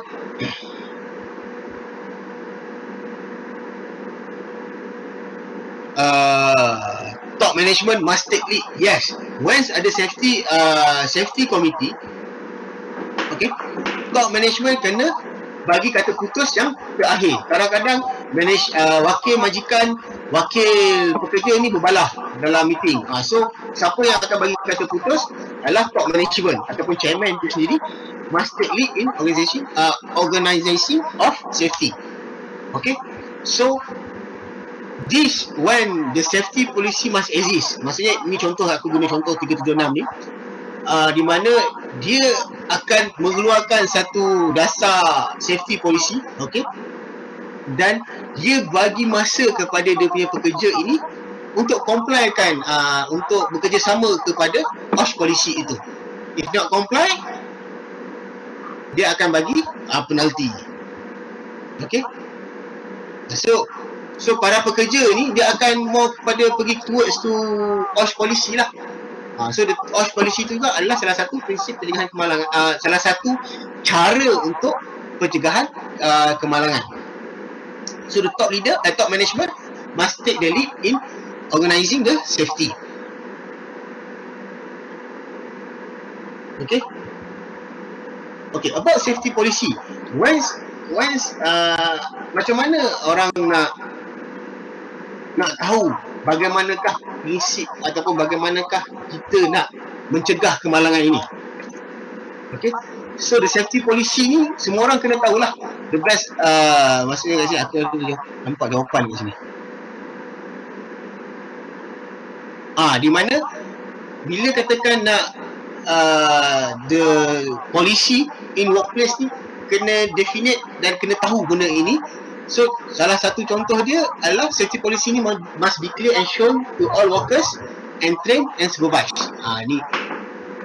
So itu adalah contoh kepada prinsip yang ketiga ini. They must be definite and known the safety policy in workplace. Right? So yang keempat,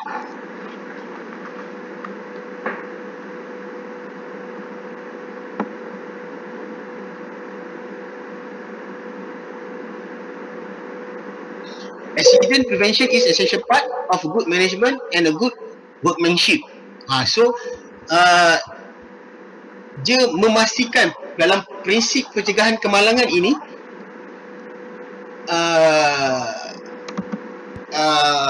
satu part yang penting ini adalah bagus dalam pengurusan safety itu sendiri. Okey. Maksudnya dia ada safety committee, dia ada OSH programs, okey. So bila katakan dia orang buat benda ni, pekerja dan pekerja dan majikan pun akan join bersama. Okey.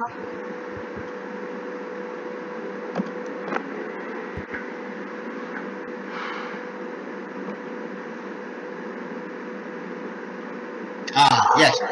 So bila katakan untuk prevent dalam pencegahan kemalangan ini, so kita apply lah the best knowledge and method in SWI, safe working instruction. Okay, safe working instruction ada dekat SWI, safe working instruction. So the supervisor ataupun the manager dengan pekerja ni bekerjasama dalam menghasilkan SWI yang terbaik. Okay, this why is have a good management and good workmanship lah. Dan last sekali, yang kelima,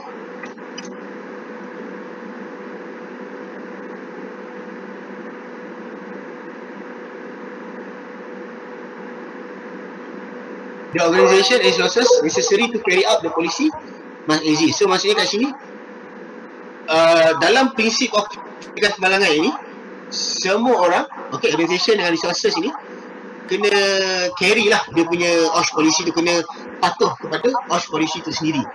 Okay.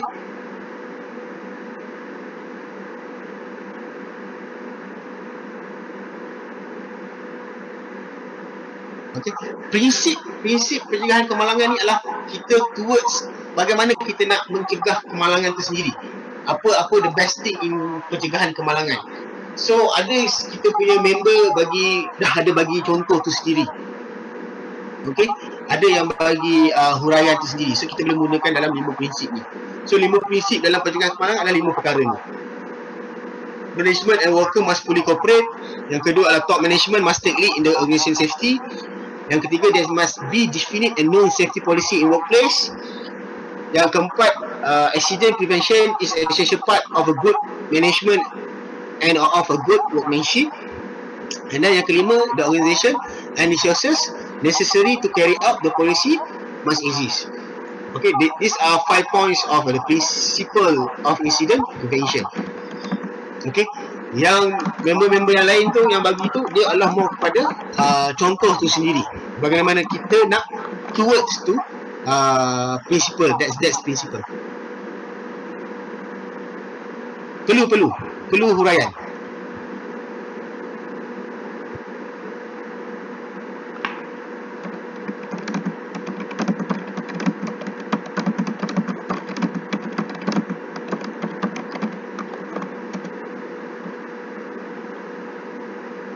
Yes, betul. Member-member kita yang bagi tadi dah bagi huraian dan contoh sebenarnya. Just kita fill in the this 5 principle. Dapat tak guys? 376 dan yang lain. Ke agak korang lari sikit?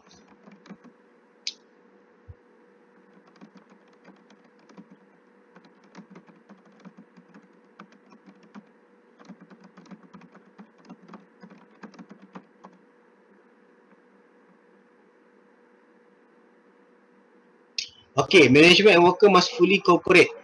Yes, ini jap. Okay, ini aku dah huraikan more kepada dalam. Sekejap aku ambil jawapan.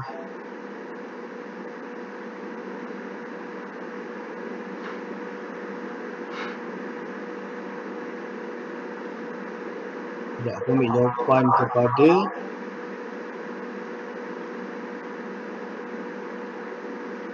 safety committee, yes. Betul lah. Fully cooperate tu contoh aku bagi adalah safety committee, yes, betul. Thank you, Abdul Basir, sorry. Dapat tak? 376. Okay.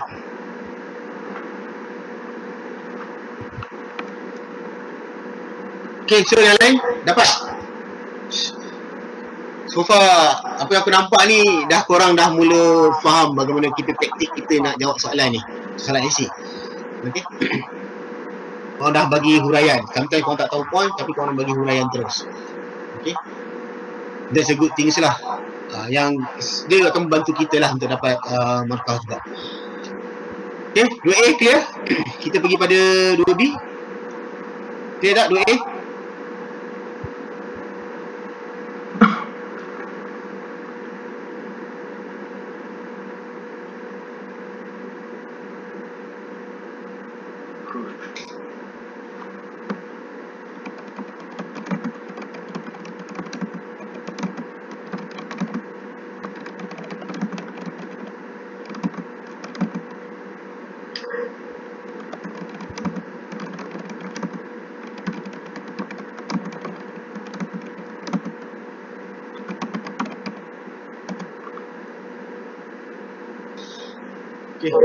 Weekly promotion, example, share safety movie or slogan through WhatsApp group to workers.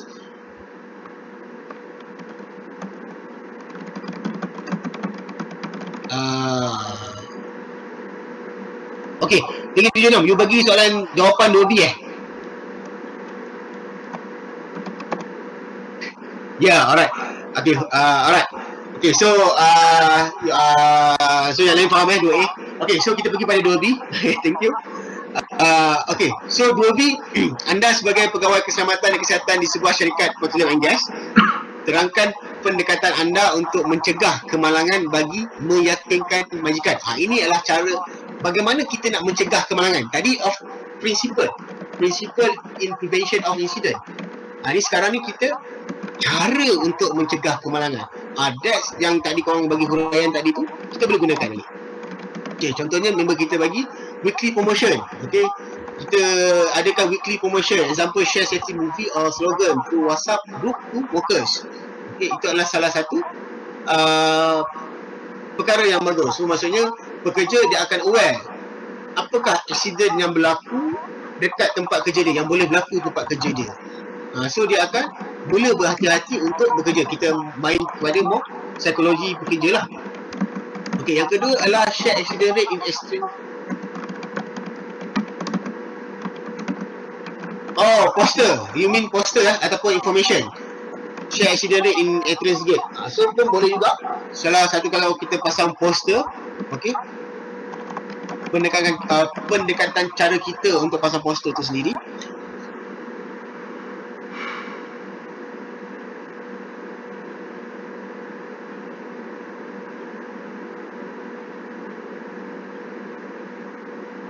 Okay, kita ada kawan kita bagi best safety practice employee of the month. Okay, cara yang boleh juga, boleh diterima. Okay, kita terangkan kenapa kita katakan the best safety practice employee of the month ni membantu dalam mencegahkan kemalangan. Kita bagi huraian kat situ. Okay, maksudnya bila katakan ada best safety practice employee of the month ni, maksudnya dia akan dapat allowance lebih. So orang pun akan more jaga safety sebab dia dapat allowance lebih. Itu contohlah. Okay, kita mengadakan safety awareness program. Okay, boleh terima. Kita mengadakan safe system of work. Yes, betul. Tuan, soalan ni carry 10 marks. Jadi macam mana cara menjawab? 5 point that's able each point. Kita bagi 10 points. Alright, okay. Mostly if soalan yang begini, sometimes dia bagi 10 points, sometimes dia bagi 20 points. Okay, so once ada 10 point macam ni, biasanya the examiner dia nak dapatkan dalam 5 point yang penuh. Okay, so each point tu carry out about 2 marks. Okay, so the each point yang kita bagi itu, kita akan elaboratekan setiap point tu. Okay, let's say katakan you ada point yang lebih, don't worry, bagi juga. Okay, as long as dia tak keluar daripada soalan ni. Kalau soalan ni nak tanya pasal pencegahan kemalangan, kita bagi pasal pencegahan kemalangan. Okay, dapat Devin? Devin lah. Devin.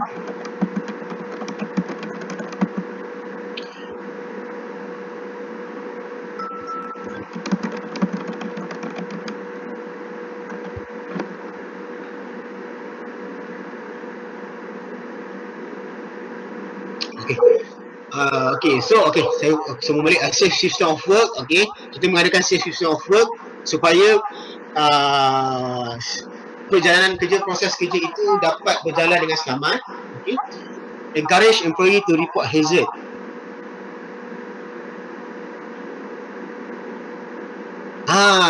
Okay, Abang Hadi, jadi aku nak ubah sikit. Kita bukan encourage employee to report hazard, tapi kita encourage employee to report unsafe condition dengan unsafe act. Aku betulkan sikit kat sini.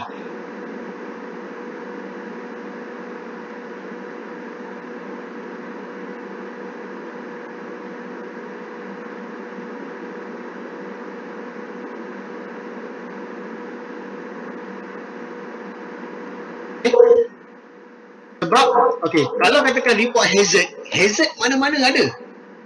Okay, kalau katakan ada pekerja yang pandai, okay, meja bucu yang tajam, dia akan kata hazard. So, tapi sedangkan risiko kita punya risk control kita dah control, kita dah letak dah kita punya orang kata span ke apa kat bucu tajam tu kan. So kita tak encourage employee to report hazard, tapi kita encourage employee to report unsafe condition and unsafe act. Maksudnya apakah tempat-tempat yang tak selamat, keadaan yang tak selamat, macam tadi bucu yang tajam. Okey, bucu yang tajam tu memang dah tak selamat dah. So kita cover lah bucu tajam ataupun kita tumpulkan bucu yang tajam tu. So kalau kata unsafe act, so maksudnya tempat yang tajam tu sepatutnya tiada laluan pekerja, tapi hari itu ada laluan pekerja sebab nak pergi, orang kata dia bawa plastik hitam. Okey, dia tak puasa lah contohnya. So dia lalu tempat tu tak nak orang lain nampak. So itu adalah unsafe act, kita report juga. Okey, ya, Amirul. Okay, next adalah memberi, okay, sama juga tadi safety employee, the best safety employee. Provide clear information, instruction and training and supervision to all workers. Okay, boleh terima. Safety award, okay, sama. Alright. Okay, so apa yang kita kena the best thing is jawapan korang bagi tu memang boleh dapat markah. Okey, yang penting kita huraikan lah. Okey, huraikan dan bagi contoh.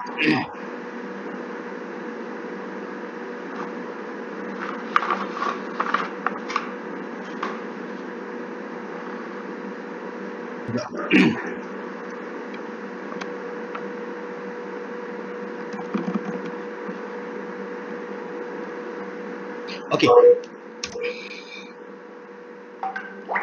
Okay. So all this yang you all bagi jawapan tu adalah termasuk dalam 5 perkara ni lah. Aku jumpa lagi.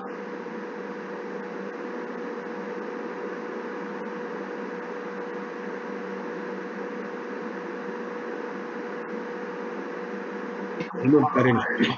So risk management. First kita how to prevent pendekatan kita dalam prevent kemalangan ni, kita akan tengok risk dulu.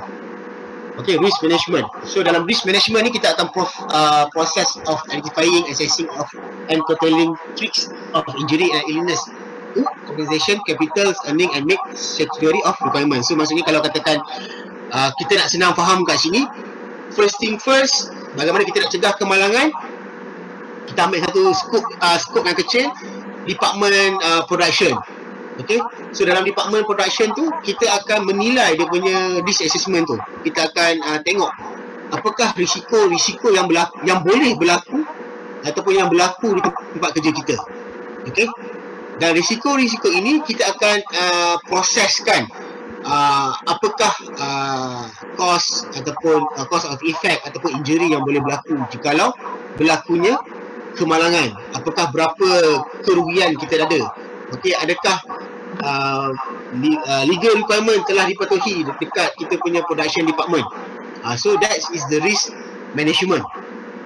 Okey, macam korang tadi jawab tadi, aku macam terperasan high rate tadi. Tadi. Okey. Next adalah safe system of work. Okay, safe system of work is defined as safe method of working. Okay, which eliminate those hazard or minimize the risk associated with them. Okay, so kat sini macam tadi ada member kita beritahu adalah safe system of work supaya pekerja dapat bekerja dalam keadaan yang selamat ataupun suatu proses kerja itu dalam keadaan yang selamat. Okay, at the same time juga the system of work ini kita akan memastikan risk control telah digunakan.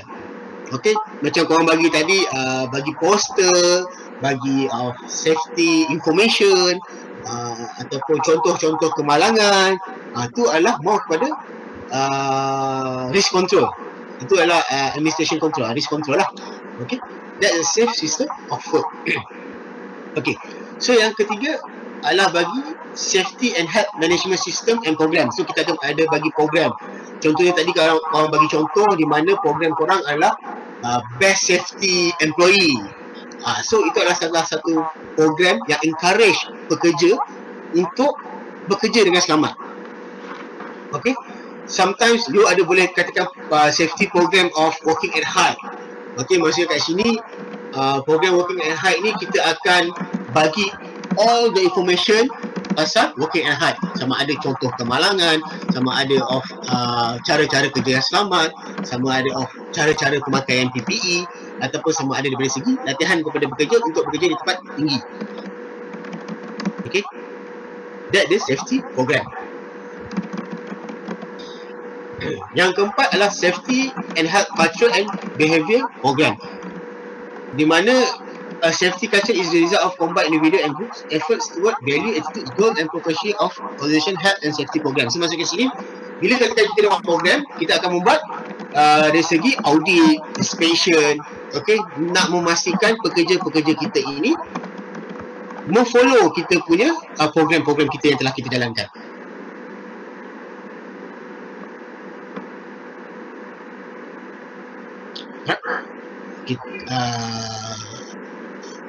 Sekejap, 376, nanti aku akan sampai ke soalan kau. So that's the point number 4. Okay, kita buat inspection, kita buat audit untuk memastikan pekerja ni menjadikan salah satu behavior ataupun salah satu culture untuk mereka. Okay, so yang kelima adalah industry hygiene. So maksudnya ada tempat kerja yang memerlukan apa panggil lah, hygiene punya person ataupun technician person, di mana contohnya memerlukan hygiene technician, noise risk assessor. Okay, tempat yang bising. So kita kena panggil okay, noise risk assessor untuk menilai tempat kerja kita, untuk membuatkan risk assessment tempat situ sendiri. Okay, and then ataupun kita panggil hygiene technician, di mana check kita punya LEV, local exhaust ventilation, adakah function dengan okey ataupun tidak. Okay, so ini adalah untuk kita capai ataupun kita memenuhi legal requirement itu sendiri.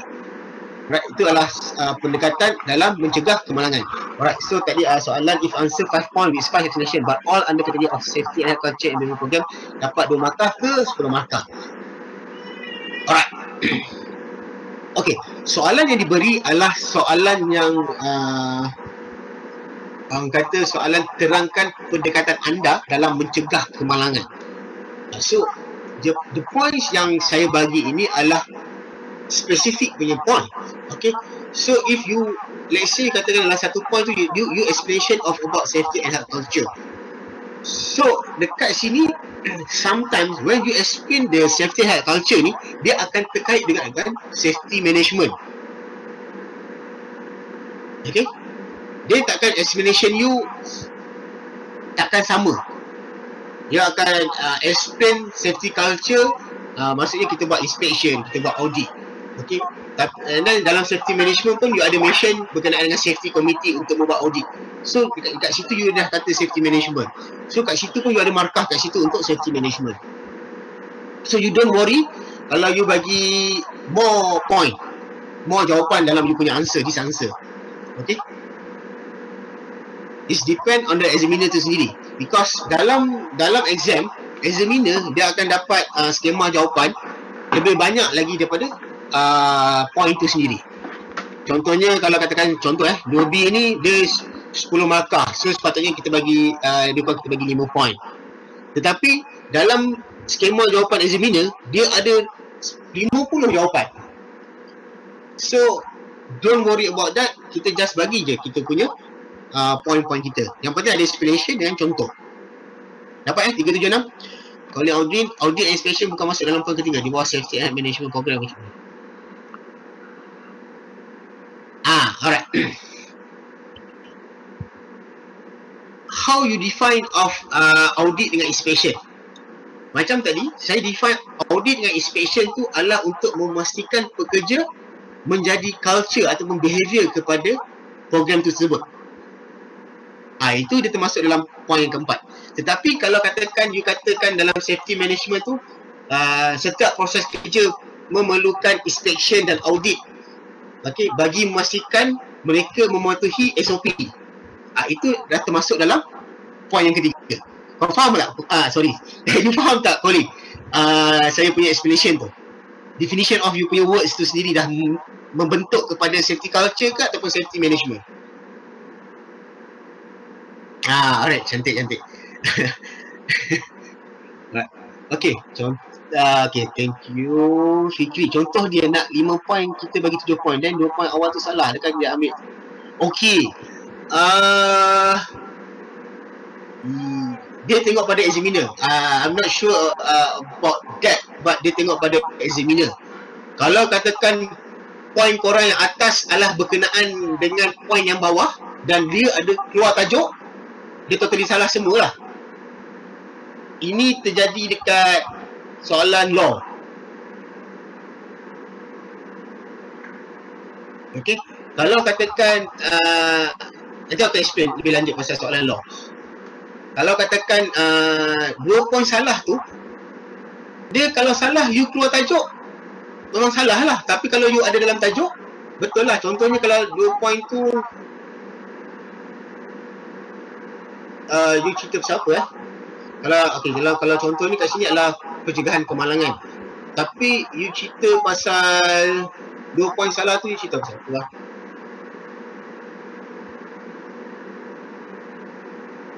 Contohlah kata beban sikit, you katakan you cerita pasal unsafe condition itu apa, you bagi definition of unsafe condition, itu memang salah lah.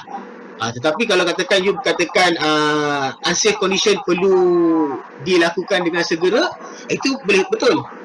Itu dalam mencegah kemalangan. So maksudnya unsafe condition dibetulkan dengan segera. Itu membantukan pencegahan kemalangan. Okay. So as long as you all tak keluar tajuk. Boleh Fikri? Dapat tak? Okay, macam kalau law, kalau soalan law, you sudah mention Section 15 adalah tanggungjawab pekerja. Automatik apa yang terang kat bawah dia akan salah semua. Itu law lah, soalan kalau berkenaan dengan law. Okey. Macam aku terang tadi, Section 15 dia tanggungjawab siapa? Yang aku try refresh lah. So, Section 15 tanggungjawab siapa?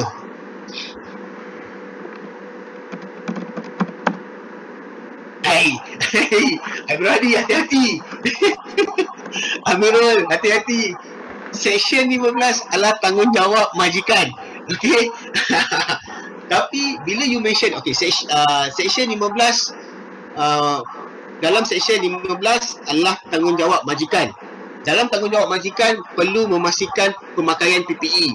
Dalam tanggungjawab 15 perlu memastikan mematuhi arahan majikan. Itu totally salah lah, sebab itu semua adalah Section 26 tanggungjawab pekerja. Tetapi kalau you katakan Section 15, you tulis kat sini Section 15 adalah tanggungjawab pekerja. Yang pertama adalah memastikan ingrat laluan keluar masuk dengan selamat, memastikan setakat yang applicable proses kerja yang selamat. You all dah terang betul lah, Section 15 tu adalah tanggungjawab majikan. Tetapi ada ayat kat situ you all terang, you beritahu tanggungjawab pekerja. Totally semua itu adalah salah, yang akan dapat kuasa markah lah. Itu law lah. Ini aku bagi contoh tentang law. Okey. Tenang. Okay. Boleh guys? Dapat tak? Yang Fikri tadi dengan Amirul tadi lah. Yang Fikri dapat tak Fikri? Okey, dapat. Okey. Alright. So dalam paper 1 you kena berhati-hatilah tentang if law question. Tapi if about modul 1 ni, selagi you boleh bagi jawapan, you bagi. As long as tak keluar daripada tajuk tu sendiri. Contohnya kalau tajuk tu dia minta domino. Okey, tapi you cerita pasal pencegahan kemalangan. Itu totally salah lah. Okey. Itu totally salah. Alright. So, alright. Okay, so guys, clear tak untuk hari ni punya perbincangan? Boleh tak? Nampak cahaya tak korang untuk jawab exam ni?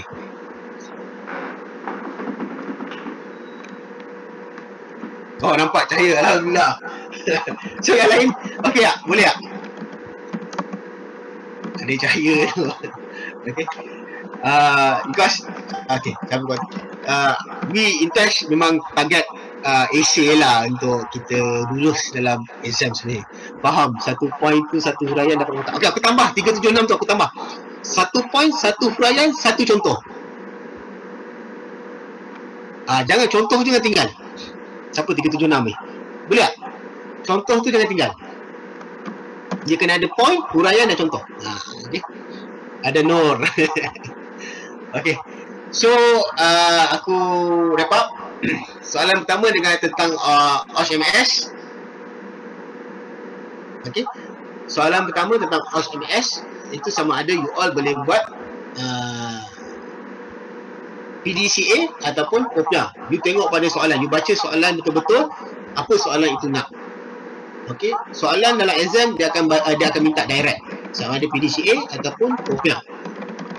Okey. And then mostly soalan yang keluar, mostly soalan keluar adalah PDCA selalunya. Kopiah ni dah jarang dah dia PDCA. Okey.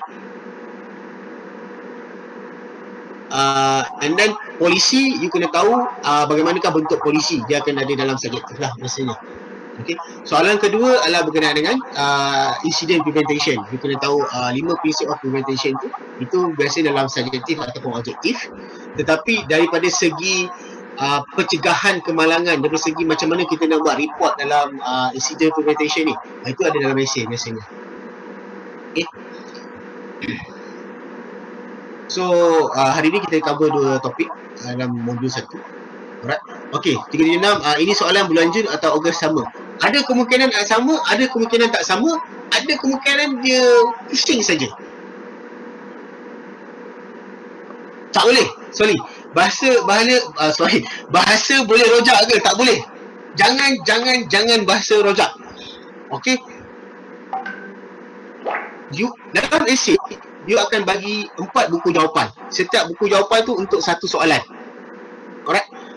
Kenapa dia bagi 4 buku jawapan? Sebab 4 buku jawapan ni dia akan pergi kepada 4 examiner yang berlainan.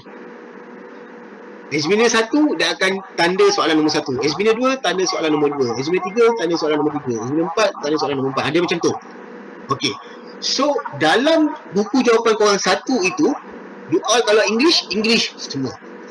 Kalau Malay semua. Okey. Jangan guna bahasa rojak, jangan. Tapi dalam buku jawapan, contohnya buku jawapan 1 you all buat English, buku jawapan 2 you all buat Malay, buku jawapan 3 you buat English. Itu tak ada masalah, it's okay. Tapi dalam satu buku jawapan jangan rojak, tolong jangan rojak. Itu memang bahaya tu. Boleh tu ni? Boleh yang lain?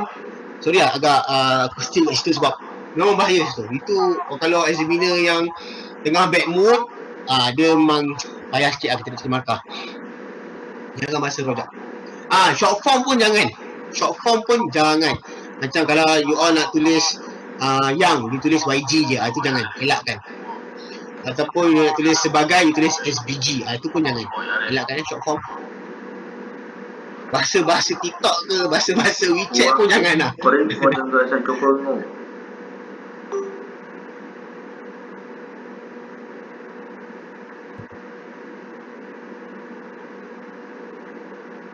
Grammar salah, grammar salah tak apa.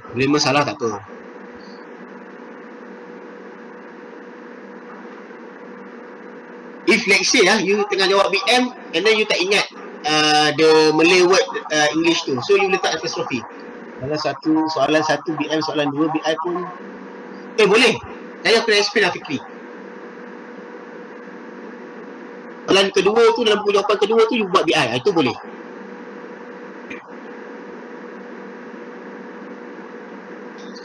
Okay.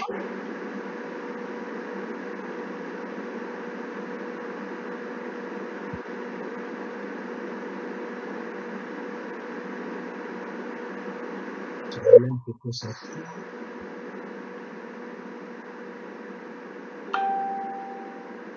Alright. So guys, clear malam ni? Boleh? HMS dengan incident prevention. Okay.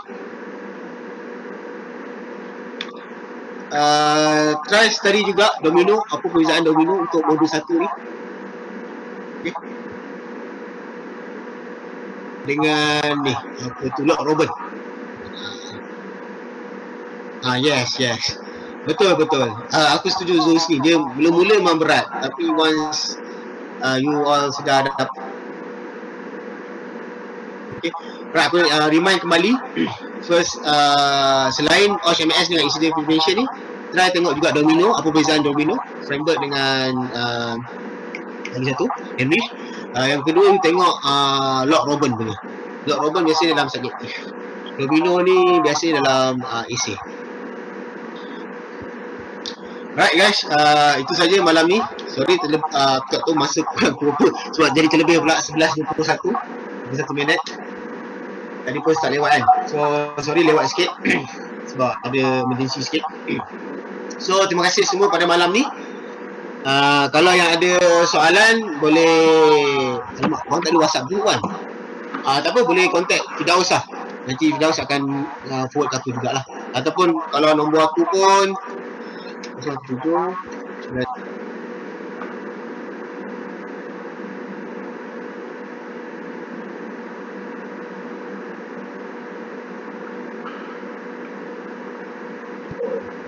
tak keluar.